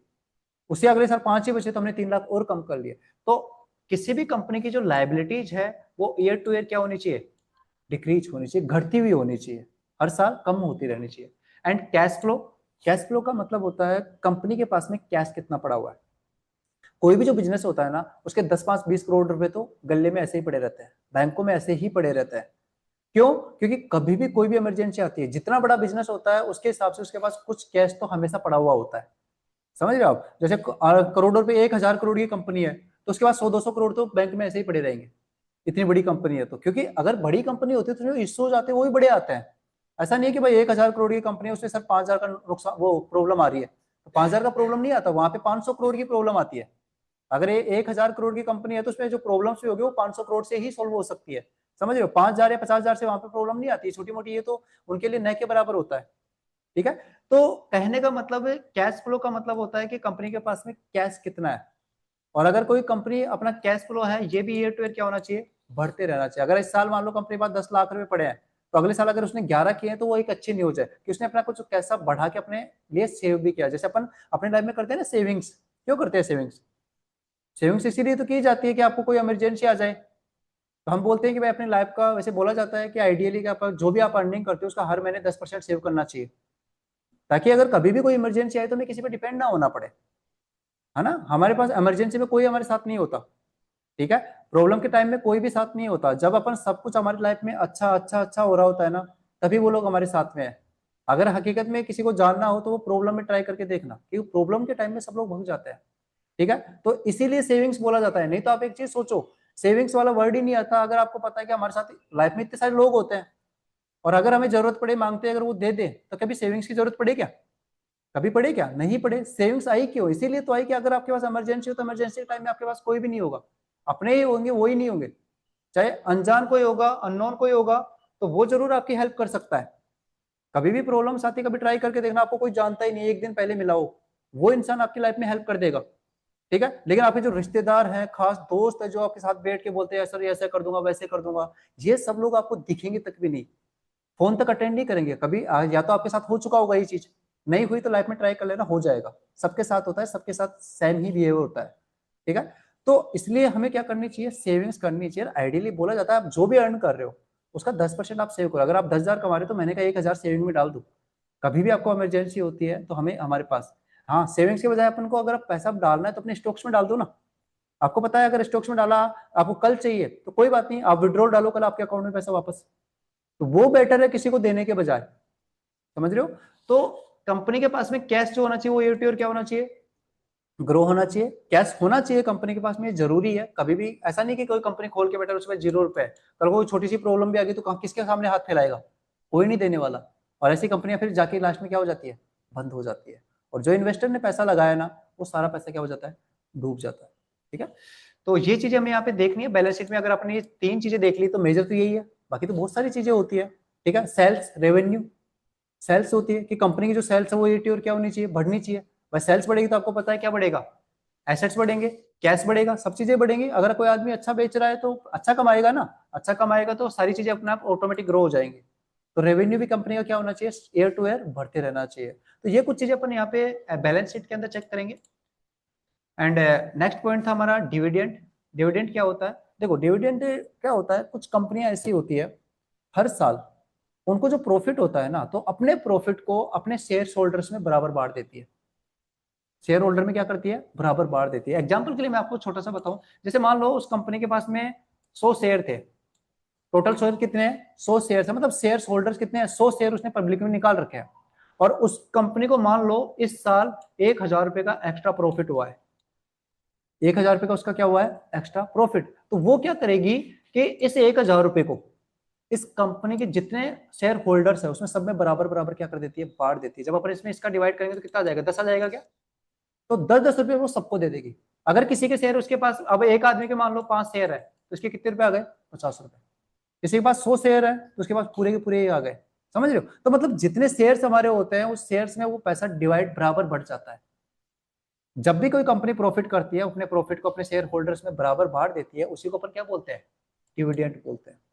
बहुत सी कंपनियां देती हैं, बहुत सी कंपनी अच्छा अच्छा देती है। एक कंपनी है गूगल, ये कभी डिविडेंड नहीं देती है।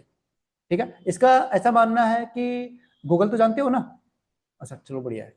तो गूगल जो है इसका ऐसा मानना होता है कि अगर मैं डिविडेंड दूंगा तो पब्लिक उसका क्या करेगी, उस पैसे को लेगी, लेके किसी ना किसी शेयर में वापस डाल देगी।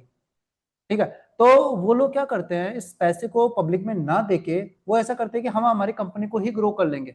जब शेयर का प्राइस बढ़ेगा तो पब्लिक को वैसे ही फायदा हो जाएगा, तो वो पब्लिक में नहीं देती, क्योंकि वो ऐसा सोचती है कि अगर मैं पब्लिक को दूंगा, अगर उसको नॉलेज होता तो वो हमारे पास क्यों आती, वो कहीं ना कहीं अलग जगह लगा देगी, वो अपने पैसे को क्या कर देगी, लॉस। उसका ऐसा मानना है, ऐसा नहीं होता। आजकल सब लोग इन्वेस्ट करते हैं तो सोच समझ के ही करते हैं, लेकिन सबकी अपनी अपनी साइकोलॉजी होती है। उसकी साइकोलॉजी है कि अगर वो पैसा डिविडेंड के रूप में पब्लिक को दे देगी तो पब्लिक उसको इन्वेस्ट करेगी और वो गलत जगह इन्वेस्ट कर सकती है। तो वो ये बोलती है कि इस पैसे को, जो एक्स्ट्रा पैसा मेरे पास आया, मैं अपने बिजनेस को उससे ग्रो करूंगा। ग्रो करेगा तो उसके शेयर की प्राइस बढ़ेगी क्या, अब शेयर होल्डर तो हम ही, शेयर का प्राइस बढ़ा तो भी हमें क्या होगा, प्रॉफिट हो। तो वो इस तरीके से प्रॉफिट देती है। बाकी जो कुछ कंपनियां हैं जैसे ओएनजीसी है, कोल इंडिया है, ये बहुत अच्छा डिविडेंड देती है, इंडियन कंपनीज है। अभी आपको दिखाऊंगा, जैसे ओएनजीसी हो गई, ऑयल एंड नेचुरल गैस वाली जो है, एंड ये कोल इंडिया जो इंडिया में कोयला वगैरह निकालती है, कोयला निकलता है ना, उसकी कंपनी है जिसको अपन कोल इंडिया के नाम से जानते हैं। तो डिविडेंड क्या होता है समझ में आया आपको। ठीक है, लास्ट कुछ पॉइंट अपन और देख लेते हैं, अदर पॉइंट्स में इनको समझ लेते हैं। अब बिजनेस में हमें इसके अलावा और क्या क्या चीजें देखनी है किसी कंपनी में। तो देखो, एक देखना होता है उसका बिजनेस क्या है, कंपनी बिजनेस क्या कर रही है। ठीक है, उसका बिजनेस कैसा है, आगे उसका फ्यूचर में नीड है या नहीं है। हमने कुछ ऐसा बिजनेस खोल के बैठे हैं कि उसके आगे फ्यूचर में 10 साल बाद कोई जरूरत ही नहीं है। जैसे सपोज करो कि आज कोई कंपनी है, वो नई कंपनी खुल रही है और वो पेट्रोल डीजल की गाड़ियां बनाना स्टार्ट करेगी, तो क्या उसका फ्यूचर है, कितने टाइम तक और मान सकते हो आप, 8-10 साल। 8-10 साल बाद तो शायद पेट्रोल डीजल वाली गाड़ियां लगभग बंद सी हो जाएंगी ना। तो फिर सिर्फ किस पे है, ईवी पे। तो हमें उस कंपनी का बिजनेस देखना है कि वो बिजनेस क्या कर रही है, उस बिजनेस कर क्या रही है, कंपनी का बिजनेस हमें पता होना चाहिए। उस बिजनेस की नीड कितनी है, अभी जरूरत कितनी है। हम ऐसा बिजनेस खोले उसकी पब्लिक को रिक्वायरमेंट ही नहीं है। ठीक है, और ऐसा बिजनेस अपन खोल के बैठ गए तो वो क्या, वो ग्रो करेगा क्या, या हमने ऐसी कंपनी में पैसा डाल दिया उस बिजनेस की ज्यादा रिक्वायरमेंट है ही नहीं, तो क्या हमारा पैसा बढ़ेगा, नहीं बढ़ेगा। तो हमें ऐसी कंपनी में पैसा डालना है जहां उसकी नीड हो। जैसे एफएमसीजी, जानते हो, फास्ट मूविंग कंज्यूमर गुड्स, मतलब हम डेली लाइफ में जो चीजें यूज करते हैं ना, वो एफएमसीजी कंपनी में आती है। डेली लाइफ जैसे साबुन हो गया, तेल हो गया, ब्रेड हो गया, ये डेली लाइफ की चीजें। और क्या इनकी कमी होगी कभी, पब्लिक को इसकी बढ़ेगा ही। अगर आपने एफएमसीजी कंपनी में पैसा डाला तो आपको पता है ये ग्रोथ ही करेगी, क्योंकि आने वाले टाइम में इसकी नीड बढ़ेगी, इस बिजनेस की नीड बहुत ज्यादा है। तो एफएमसीजी कंपनी में पैसा डालो। आप ईवी कंपनी में पैसा डाल सकते हैं, आपको पता है आने वाला टाइम ईवी का आने वाला है, पूरा का पूरा ही गाड़ियां भी ईवी से बन रही है, बाकी सारी चीजें सौर ऊर्जा पे। ठीक है, सौर ऊर्जा वाली कंपनी जो सोलर ऊर्जा बना रही है उन पे पैसा डालो, एआई में पैसा डालो, क्योंकि आने वाला फ्यूचर इन चीजों का है। तो हमारा पैसा उन कंपनियों में बढ़ सकता है। अब आप ऐसी कंपनी में जैसे कोयला निकाल रही है कोल इंडिया, उसमें पैसा डाल के क्या फायदा, आपको पता है आने वाले टाइम में 10-5 साल में क्या हो जाएगी, बंद हो जाएगी। 10-5 साल में इसकी नीड ही नहीं होगी। अब नीड नहीं होगी तो फिर इसमें पैसा डालेंगे, कंपनी ग्रो करेगी क्या, नहीं करेगी। तो हमें बिजनेस का उसका नीड पता होना चाहिए। उसका फ्यूचर पर्सपेक्टिव जो भी आपने बताया, कोल इंडिया कंपनी का कोई फ्यूचर नहीं है। आप पेट्रोल डीजल वाली जो कंपनी आज बन रही है, अगर आप उसमें पैसा डाल रहे हो तो उनका कोई फ्यूचर नहीं है। अभी इनकी नीड बिल्कुल कम होती जा रही है, ठीक है। एंड मोनोपोली, सर मोनोपोली क्या होता है? मोनोपोली का मतलब होता है कि ऐसी कंपनी अपने को ढूंढनी है जो मार्केट में ज्यादा है ही नहीं, कुछ लिमिटेड कंपनियां ही है जो वो प्रोडक्ट बनाती है। जैसे अभी अपन बात करें, सिम जो होती है, नेटवर्क, कितनी कंपनियां हैं?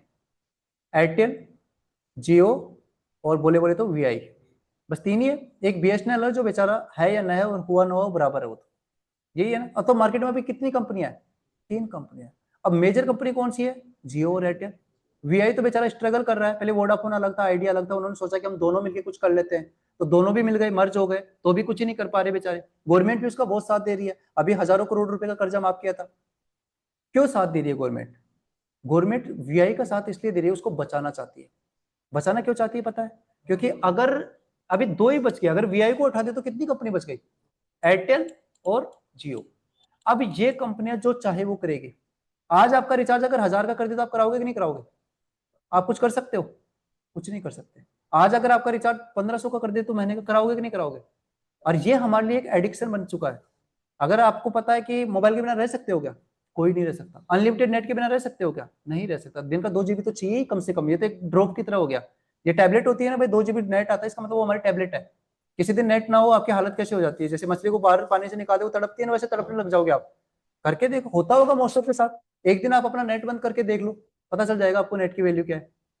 तो हमें ऐसा एडिक्ट कर दिया गया इन चीजों से कि अब जियो जब स्टार्टिंग में आया तो फ्री 3-3 महीने फ्री बांट रहा था, फिर और फ्री कर दिया। ऐसी लत लगाई उसने नेट की, नहीं एक टाइम था आपको महीने का 2 GB मिलता था।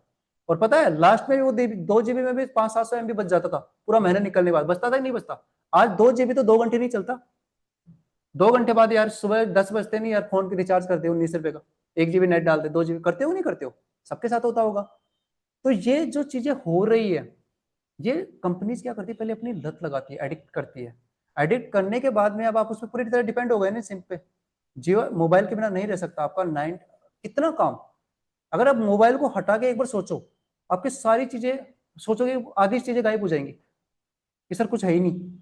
सारा का सारा एक छोटा सा जो डिवाइस है मोबाइल, कितने सारे काम करता है, ट्रांजेक्शन वगैरह देख लो, हर तरीके का काम करता है एक मोबाइल। आपको कुछ चीज भेजनी हो 1 सेकंड में, आप किसी को देखना चाहते हो 1 सेकंड में देख सकते हो बैठे बैठे, लगता ही नहीं कि अपन दूर है कहीं, आप कितनी ही दूरी पे हो। तो मोबाइल ने इस तरीके से कर दिया, और ये चल किससे रहा है? नेट से चल रहा है। अगर आप दो ही कंपनियां हैं, मोनोपोली, इसीलिए वीआई को बचाने की कोशिश करती है गवर्नमेंट कि अगर ये, अब वीआई के रिचार्जेस बहुत सस्ते होते हैं, अगर आप देखो तो वो 200-250 रुपए का भी महीने का कर देता है। ये इसका मिनिमम रिचार्ज 300 का हो गया अभी तो, और 300-350 से मिनिमम कर रहा है। 2 GB नेट आपको लेना ही पड़ेगा भाई, जिसके पास कीपैड है वो नेट का क्या करेगा? अभी थोड़ी दिन पहले वो एक राघव चड्ढा को जानते हो, पॉलिटिशियन है ना वो, राघव चड्ढा, प्रीति जिंटा का हस्बैंड, अब तो जान गए होगे, ठीक है। तो उसकी बात करें तो वो इन्हीं मुद्दों पे वो अभी चर्चा उठाया था, और उसने हटा भी दिया। उसकी कंपनी जो आप में था ना, वो दिल्ली वाली जो वो थी सरकार आप वाली, उसमें था। तो उन्होंने 2-3 मुद्दे उठाए, देखा होगा रील वगैरह काफी वायरल हुई थी। एक तो उसने मोबाइल पे उठाया था कि अगर 28 GB जाता है, अगर हमारा नेट अगर बच जाता है तो वो अगले दिन क्यों नहीं डाल रहे? 2 GB नेट यूज नहीं करे तो उसको अगले दिन ट्रांसफर करो, और महीने के एंड में जो बच जाता है वो सारा हमें दो। नेट भाई अपन यूज ही नहीं किया तो, क्योंकि पैसे तो पूरे का ले रहे हो ना आप, तो पैसे तो पूरे। तो वो ऐसे कुछ मुद्दे उसने उठाए थे, और फिर कुर्सी गवर्नमेंट ने उसको निकाल बाहर फेंक दिया, निकल बाहर। क्योंकि जो चलता है ना सब पैसे की पावर है। पैसे वालों ने फेंका होगा, एयरटेल ने जियो ने पैसा दिया होगा अंबानी ने कि निकाल के फेंको बाहर, फेंक दिया बाहर। बात पैसे की है ना, बस वही चीजें हैं। किसने खरीदा किसने बेचा वो सब पता होता है, लेकिन उसने सिर्फ ऐसे 2-3 सोशल मुद्दों पे उठाई, और सब पे वो उसको बाहर कर दिया गया, ठीक है। अगर देखो तो भाई वो नेट अपना है तो सही, अपन पैसे तो पूरे का ही देते हैं, और वो सही बात ही बोल रहा था, सही थी पब्लिक की सारी बातें। तो ये चीजें होती है। तो देखो कोई भी कंपनी होती है, उसकी मोनोपोली ना हो जाए, वो अब इसके लिए लोग उसको बचाने की कोशिश करते हैं। लेकिन हमारे लिए ऐसी कंपनी फाइंड करना है जो मोनोपोली है, क्योंकि हम तो उसमें इन्वेस्ट करेंगे तो ज्यादा पैसा हमको मिलेगा ना। तो हम इन्वेस्टमेंट के पर्पज से सीख रहे हैं तो हमें मोनोपोली कंपनी चाहिए, ठीक है। लेकिन वैसे मोनोपोली हो जाती है किसी बिजनेस की तो फिर वो कुछ भी कर सकता है। जैसे अपन यहाँ पे एग्जाम्पल अपना शेयर मार्केट का इंस्टीट्यूट है, अब यहाँ पे कोई भी नहीं है, तो मैं जो चाहूँ वैसा कर सकता हूँ। मैं फीस 50,000 कर दूँ तो 50,000 भी कर सकता हूँ, 10,000 कर दूँ तो 10,000 भी कर सकता हूँ, फ्री पढ़ाऊँ तो फ्री भी पढ़ा सकता हूँ, क्योंकि मेरी मोनोपोली हो गई, क्योंकि यहाँ पे और कोई है ही नहीं। आप कहाँ जाओगे? मेरे पास ही आओगे। लेकिन मेरे बगल में एक और इंस्टीट्यूट खुल गया, हम दोनों में कॉम्पिटिशन हो जाएगा। मैं 10,000 फीस करूंगा, वो 8,000 कर देगा, मेरे को भी 8 करनी पड़ेगी। वो 5 कर देगा, मेरे को भी 5 करनी पड़ेगी। तो वो फिर मोनोपोली नहीं रही ना। फिर बस दोनों को बैठ के बोलेंगे यार आज चाय पे बैठते हैं, उसको बुलाऊंगा, फिर बोलेंगे यार एक फिक्स कर ले, ना तेरा चल रहा ना मेरा चल रहा, दोनों क्यों लड़ रहे हैं अपन। ठीक है, तो ऐसा होता है बिजनेस के अंदर।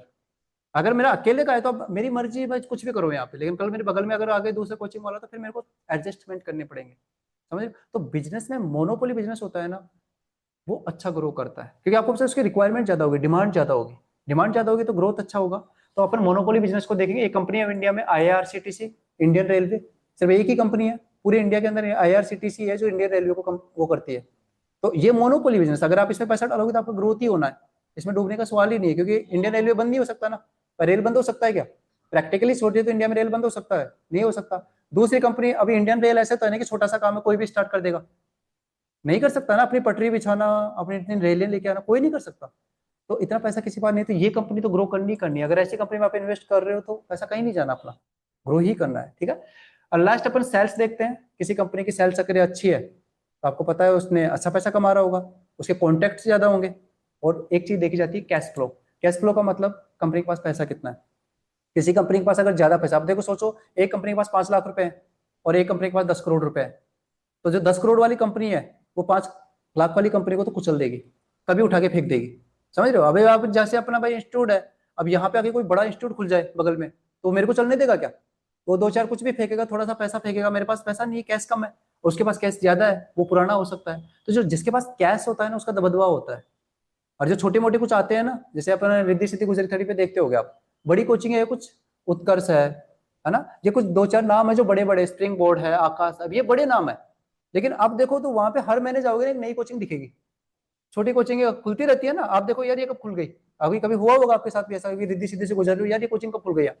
ठीक है, अब वो आती है, थोड़े दिन रुकती है और स्ट्रगल करती है, बड़ी कोचिंग वाले आते हैं उसको उखाड़ के फेंक देते हैं, चलने ही नहीं देते, तो वो बेचारी वहां से चली जाती है।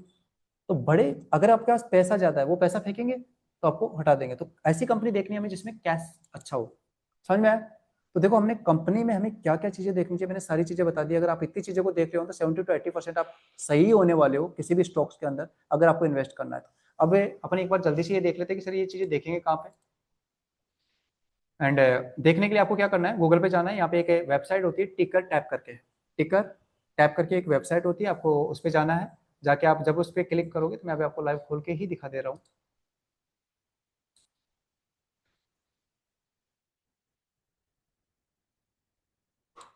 ठीक है, यहाँ पे आपको गूगल पे जाना है, यहाँ पे आपको टाइप करना है टिकर टैप, एंड अपन इसको एंटर करेंगे। जो फर्स्ट वाली वेबसाइट होती है आपको इसी को ओपन कर लेना है। आप इसको जैसे ही ओपन करोगे आपके सामने इस तरीके से कुछ इंटरफेस खुल के आएगा।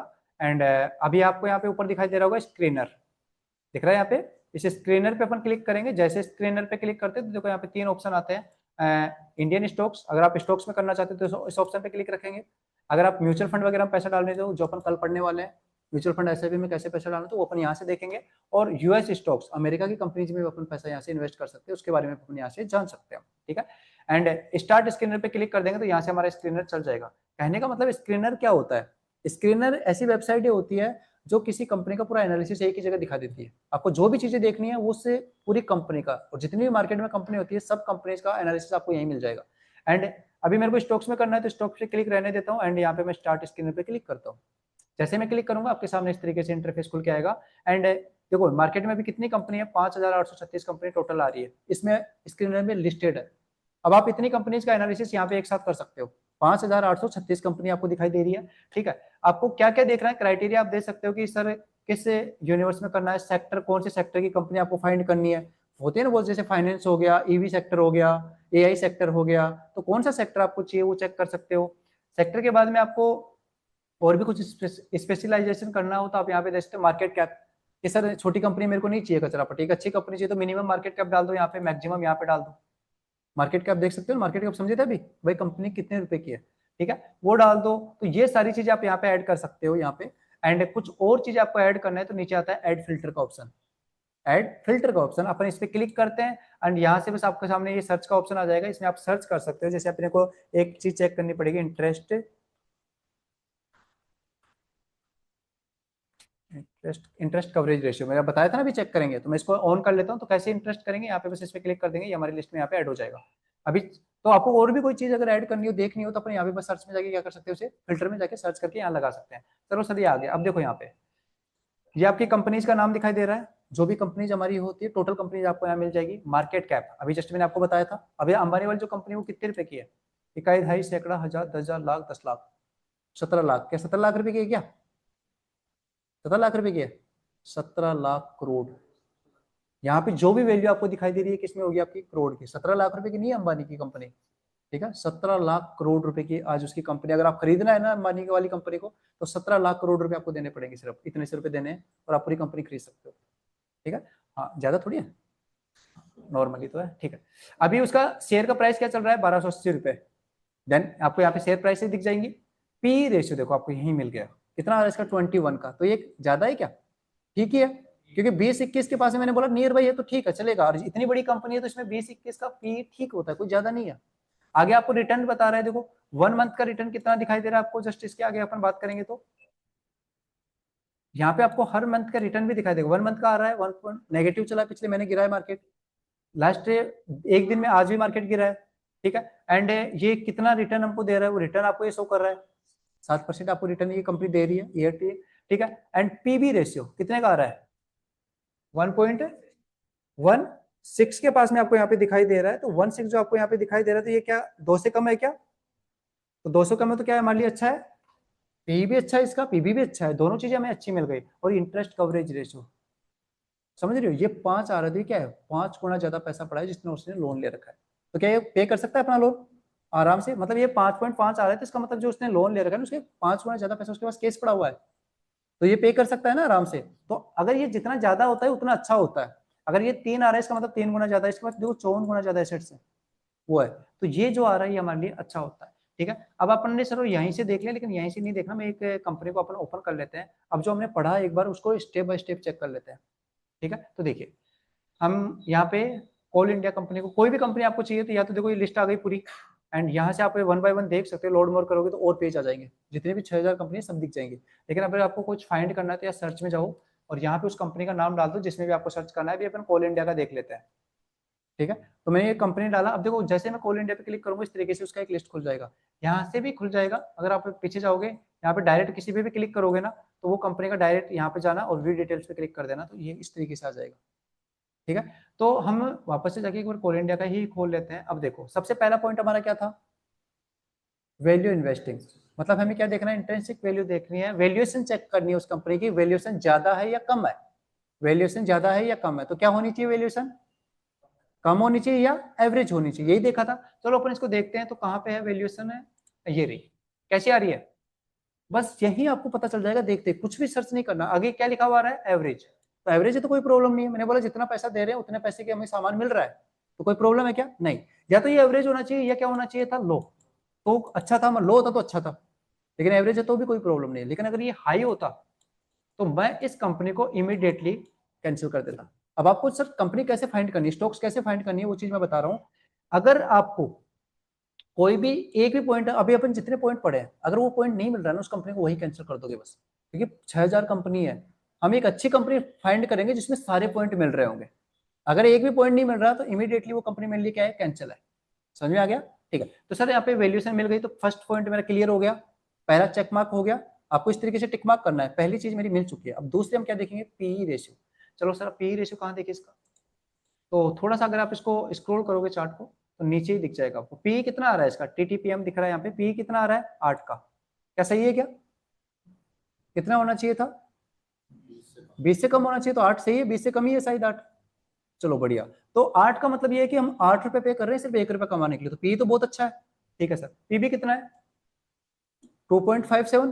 पीबी सही है क्या, हाँ सर पीवी भी अच्छा है।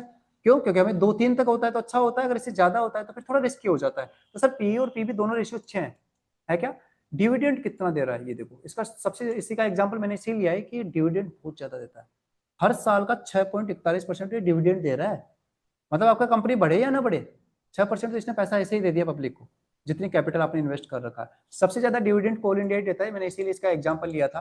तो डिविडेंड ज्यादा दे रहा है ना। अगर सर ये तो हमने इसके बेस पे देख लिया, सारी चीजें अच्छी है, अगर आप इसके सेक्टर से कंपेयर करना चाहते हो या इससे रिलेटेड और कंपनियां हैं उसमें कैसा है, तो देखो सेक्टर पी, इसके सेक्टर का पी कितना आ रहा है, 25 का है, जबकि इसका कितना है, तो बेटर है, कम है, तो पी भी सेक्टर का 3.27 और इसका कितना है, तो भी बढ़िया है। और यहाँ पे डिविडेंड पूरा सेक्टर 1.37 का ही दे रहा है, जबकि ये कितना दे रहा है, तो हमारी कंपनी एकदम बेस्ट है।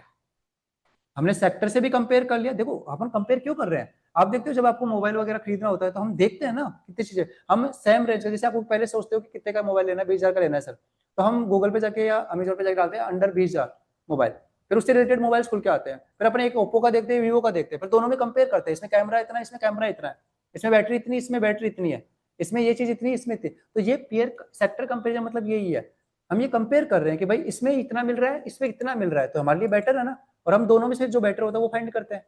सिमिलर तरीके से अपन ने ये चीज की, चलो सर बढ़िया, स्क्रॉल करते हैं, थोड़ा नीचे चलते हैं, अब बस इसमें नीचे चलने चला, सारी चीजें आपको एक ही जगह मिल जाएंगी, थोड़ा सा नीचे की तरफ आएंगे, एंड ये आपको रेवेन्यू दिखाई दे रहा है, तो आपका रेवेन्यू इसका कंटिन्यू बढ़ रहा है, 25 में 23 में इतना था, 24 में इतना था, 25 में इतना था, 26 में ये बढ़ के 1.8, तो बढ़ ही रहा है रेवेन्यू, मतलब सेल्स, सेल्स बढ़ रही है तो अच्छी बात है, चलो सर पॉजिटिव न्यूज है ये भी।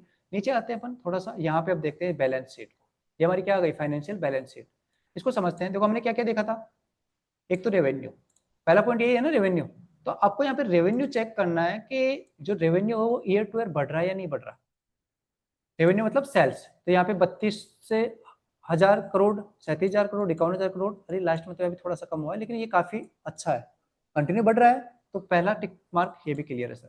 ठीक है, इसमें सर और कुछ देखना है क्या, इसमें कुछ और देखने की जरूरत नहीं है, कैंसिल करते हैं, बस अपन ने रेवेन्यू देख लिया, बैलेंस शीट पे जाते हैं, जस्ट अपन ने देखा था। अब बैलेंस शीट में हमें क्या क्या देखना है, तो एसेट्स देखने हैं इसके, तो करंट एसेट्स क्या बढ़ रहे हैं क्या इसके, सर 22 में 92 के थे, 108 हुए, 104 हुए, 96, तो एसेट ज्यादा बढ़े तो नहीं, स्टार्टिंग में 2 साल बढ़े थे, लेकिन अभी थोड़ा सा कम हुआ है, लेकिन काफी अच्छे एसेट्स है, 96,000 करोड़ की संपत्ति इसके पास है।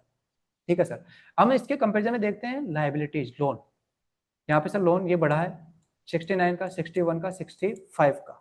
ठीक है, अब लास्ट अभी प्रेजेंट टाइम में क्या चल रहा है इसका लोन, तो अभी अगर 2026 में देखेंगे तो दिखाई देगा, लास्ट 25 तक ये डेटा अपने पास में है, तो ये 69 से कितना हुआ था, 61 हुआ था, 61 से अभी थोड़ा सा क्या हो गया, 65 हो गया। अब सर ये थोड़ा बड़ा है, तो क्या ये गलत है क्या, तो हम कंपेयर करते हैं इसकी संपत्ति से, क्या इसके पास एसेट्स इससे ज्यादा है क्या, तो फिर कोई प्रॉब्लम नहीं है। अगर एसेट्स अच्छे है तो लोन थोड़ा सा बढ़ भी गया तो क्या प्रॉब्लम, मान लो इसने बीच में कुछ काम स्टार्ट किया होगा तो 2-5 लाख रुपए लोन ले लिया होगा, आपको पता है कि शेयर के बदले में लोन से पैसा लेना अच्छा होता है, तो उसने लोन ले लिया होगा। ठीक है, तो इस वजह से अपने इसने लिया, एंड आगे चलते हैं, अपन ने ये दोनों चीज देखी, लास्ट कैश फ्लो, कंपनी के पास में कैश क्या है, तो क्या बढ़ रहा है क्या, 29 था, ये फिर कम हुआ, 20,000 करोड़ हुआ, और फिर तो एकदम से कम हो गया, इसका मतलब इसने एक साल में इन्वेस्ट किया होगा कहीं ना कहीं पैसा, कि 20,000 करोड़ से डायरेक्ट 1,200 पे आ गया, तो 19,000 करोड़ रुपए कहीं लगा दिए होंगे ना कंपनी ने ग्रोथ पे। चलो सर बढ़िया, यहाँ पे अब कितना है इसके पास, 15,000 करोड़, तो बढ़ा है कि नहीं बढ़ा, बढ़ा है तो बहुत अच्छी बात है, 15,000 करोड़ कंपनी के पास कैश पड़ा हुआ है, तो कोई प्रॉब्लम है, बहुत अच्छी बात है, 15,000 करोड़ रुपए इसके पास कैश पड़ा हुआ है। चलो सर हमने पूरी बैलेंस शीट को भी चेक कर लिया, एंड नेक्स्ट अपन चलते हैं थोड़ा सा नीचे, यहाँ पे पीयर कंपैरिजन में आप इससे रिलेटेड और कंपनियां है उसमें चेक कर सकते हो कि भाई इसमें कितना है। देखो भारत कुकिंग कोल एक इंडिया, इसका पीई 124 का आ रहा है, इसका मतलब समझ रहे हो, 1 रुपए कमाने के लिए 124 रुपए देने पड़ेंगे, तो ये सही नहीं है, तो अपन इसको नहीं देखेंगे, छोड़ देते हैं, आगे चलते हैं। ये अब सबसे इंपॉर्टेंट पार्ट्स आ गया, होल्डिंग्स। होल्डिंग्स में क्या होता है, सबसे पहले देखो यहाँ पे प्रमोटर होल्डिंग्स, प्रमोटर होल्डिंग का मतलब समझते हो, मालिक की कितने परसेंट होल्डिंग है, ये सबसे इंपॉर्टेंट पॉइंट है। प्रमोटर्स ने होल्डिंग कितने परसेंट है, 61% तो उसके अकेले मालिक की है, बोलते हैं भाई मालिक कैसे अमीर होते हैं, मतलब 61% कंपनी के शेयर तो उसके पास ही है, अगर 1 करोड़ शेयर है तो 61 लाख शेयर कंपनी के मालिक के पास ही है, समझ रहे हो, तो 61% होल्डिंग है। अब इस पे क्लिक करेंगे अपन, यहाँ पे म्यूचुअल फंड है, मैंने बोला था ना म्यूचुअल फंड है, सब लोग पैसा कहाँ डालते हैं, सब स्टॉक्स में ही आता है पैसा, पूरा का पूरा पैसा, आप LIC कराते हो, म्यूचुअल फंड कराते हो, FD में पैसा डालते हो, या कहीं और पैसा आपने जमा करवाया है, वो सारा का पैसा कहाँ पे आता है, स्टॉक्स में। ठीक है, तो देखो म्यूचुअल फंड ने इसमें कितना लगा रखा है, 10% पैसा लगा रखा है। अदर इंस्टीट्यूट मतलब ये आ गया ना, LIC, FD, बैंक से ये पैसा डालते हैं, तो ये इसमें आ गए, अदर इंस्टीट्यूट में आ जाते हैं। फॉरेन इंस्टीट्यूट का मतलब बाहर की कंपनियां, तो बाहर की कंपनियों ने भी अच्छा पैसा लगा रखा है, और रिटेलर में आ गई पब्लिक, पब्लिक ने कितना परसेंट लगा रखा है, 6% लगा रखा है। सर इसमें क्या देखें, कुछ ही नहीं देखना आपको, थोड़ा सा चीज इसमें समझना है, बस यहाँ पे जाना है आपको, एंड यहाँ से वन बाय वन देख लो, जैसे प्रमोटर्स, तो प्रमोटर्स ने अपनी होल्डिंग्स को होल्ड कर रखा है क्या, ये कम नहीं होनी चाहिए। अगर थोड़ी सी कम हुई है सर, 63.13 से 61.13, मतलब 2% इसने शेयर्स अपने बेच दिए। अब ये थोड़ा सा वैसे सोचने की बात है कि शेयर क्यों बेचे, लेकिन हो सकता है इसने ग्रो करने के लिए बेचा हो। अगर यहाँ पे 61 से डायरेक्ट 20-30% आ जाते तो फिर डर की बात है, फिर इन्वेस्ट नहीं करते अपन कि भाई अगर कोई प्रमोटर अपनी ही कंपनी के शेयर बेच रहा है और वो पूरे बेच रहा है, तो इसका मतलब समझ रहे हो, वो भागने की फिराक में है। ये अगर शेयर बेच रहा है मतलब अपना प्रॉफिट बुक कर रहा है, प्रॉफिट बुक कर रहा है, तो इसका मतलब वो भगने में, अब क्या करने में है, भगने में है। ठीक है, तो ये बेचना नहीं चाहिए। अगर ये बढ़ रहा है तो बहुत अच्छी बात है। अगर ये मान लो बढ़ रहा है यहाँ पे, इसका मतलब क्या है कि प्रमोटर जो मालिक है वो अपने ही शेयर खरीद रहा है। अब कोई अपने ही शेयर क्यों खरीदेगा, जब उसे लगेगा अब मेरी कंपनी में बढ़ने वाला है, तभी तो खरीदेगा। तो यहाँ पे अगर ये बढ़ रहा है तो बहुत अच्छी बात है, लेकिन अगर एकदम से गिर रहा है तो फिर अपन इसको इग्नोर कर देंगे इंस्टेंटली। ठीक है, यहाँ पे देखते हैं म्यूचुअल फंड। म्यूचुअल फंड ने भी थोड़ा पैसा कम किया था, बट म्यूचुअल फंड ने वापस से अपनी ग्रोथ बढ़ाई, तो अच्छी बात है। म्यूचुअल फंड अगर कहीं पैसा डाल रहा है तो सोच समझ के डालेगा ना, ये अपने जैसे 1000-2000 तो डालेगा नहीं। यहाँ पे 1000-2000 करोड़ रुपए डालता है ये। जब किसी कंपनी में पैसा डाला जाता है 1000 करोड़, 5000 करोड़, 10,000 करोड़, ऐसे पैसे आते हैं। ठीक है, तो ये अगर पैसा डालते हैं तो हवा में पैसे नहीं डाल सकते, पूरा सोच समझ के पूरा एनालिसिस करके डालते हैं। तो अगर म्यूचुअल फंड ने पैसा बढ़ाया तो अच्छी बात है, हम भी बढ़ा सकते हैं। एंड नेक्स्ट था इसमें डोमेस्टिक में, इन्होंने भी काफी अच्छा बढ़ाया था, थोड़ा सा कम किया है तो इससे कोई प्रॉब्लम नहीं है, ज्यादा कम नहीं हुआ है। थोड़ा बहुत तो प्रॉफिट अपना बुक करते हैं तो वो कम करते हैं। फॉरेन इंस्टीट्यूट ने इसने बढ़ाया है, मतलब बाहर की कंपनी ने पैसा डाला है। अब बाहर की कंपनी अगर किसी इंडियन कंपनी में इन्वेस्ट कर रही है तो इसका मतलब क्या है, पोटेंशियल दिख रहा है ना, कि अगर बाहर की कंपनी देखो 8 से डायरेक्ट 10-2% कैपिटल बढ़ा है। अभी ये 2% बहुत होता है स्टॉक्स के कंपेरिजन में। ठीक है, तो अगर इतना पैसा डाला है तो उनको पोटेंशियल दिख रहा है मार्केट में, इसलिए डाला। और लास्ट रिटेलर्स, रिटेलर्स से ज्यादा कोई फर्क नहीं पड़ता, ये तो आते जाते रहते हैं, बट इन्होंने भी अच्छा खासा पैसा बढ़ाया है, तो ये फॉरेन वगैरह को देख के बढ़ाया है, समझ रहे हो। तो अगर ये बढ़ रहे तो मान लिया अच्छे हैं, और घट रहे तो मान लिया क्या है, नेगेटिव है। ठीक है, तो ये इतनी चीजें हमें एक इन्वेस्टमेंट के लिए देखनी होती है। थोड़ी लंबी क्लास आज चल गई क्योंकि चलनी भी थी, एक ही क्लास में हमने पूरा फंडामेंटल देखा है। ठीक है, अगर आपने इतनी चीजें देखी तो आप श्योर श्योर सही होने वाले हो, लेकिन ये पूरे चीज पॉइंट मैच करने चाहिए। अगर आपको कोई पॉइंट नहीं मिल रहा है तो इमीडिएटली उस कंपनी को अपन क्या कर देंगे, कैंसिल, या हमारे लिए वो कंपनी काम की नहीं है फिर। समझ में आया। ठीक है, तो ठीक है, ऑनलाइन जो भी क्लास ले रहे हैं कोई डाउट हो तो पूछ सकते हैं, बाकी अपन क्लास को एंड करते हैं, ऑलरेडी काफी लंबी चल रही है आज। क्लियर है। क्लियर है। ओके एवरीवन, तो एक बार देख लेना, एक बार दोबारा से रिकॉर्डिंग और चेक कर लेना, एक बार रिकॉर्डिंग आप देख लेना। सर वीडियो डाल देना आप। हाँ जी, वीडियो डाल देना। हाँ वीडियो आपको यूट्यूब पे मिल जाएंगे, क्लास के बाद रोज मिल जाते हैं, हाँ। डाल देते हैं ऐसे हाँ। कैसे। सर एक चीज पूछ रहा है, आप जी 3 दिन से मार्केट में ये बड़ी कैंडल बनी, इसका क्या रीजन है, इसका समझ में नहीं आ रहा। बड़ी कैंडल जो बनी है तो वो एक न्यूज की वजह से बनी है मार्केट के अंदर। आ जाता है, वो ऐसी टाइम चेंज एक। हुआ था अभी 1 अगस्त से, आपने देखा होगा कि वो टाइमिंग थोड़ा चेंज किया था, हाँ हाँ। बढ़ाया था, तो उसका भी बहुत फर्क पड़ता है चीजों का, 10 मिनट मार्केट एक्स्ट्रा चला था, तो हाँ वो जी। चीज है। ठीक है, ठीक है। चलो ठीक है, मिलते हैं अपन फिर कल। Okay bye, good night.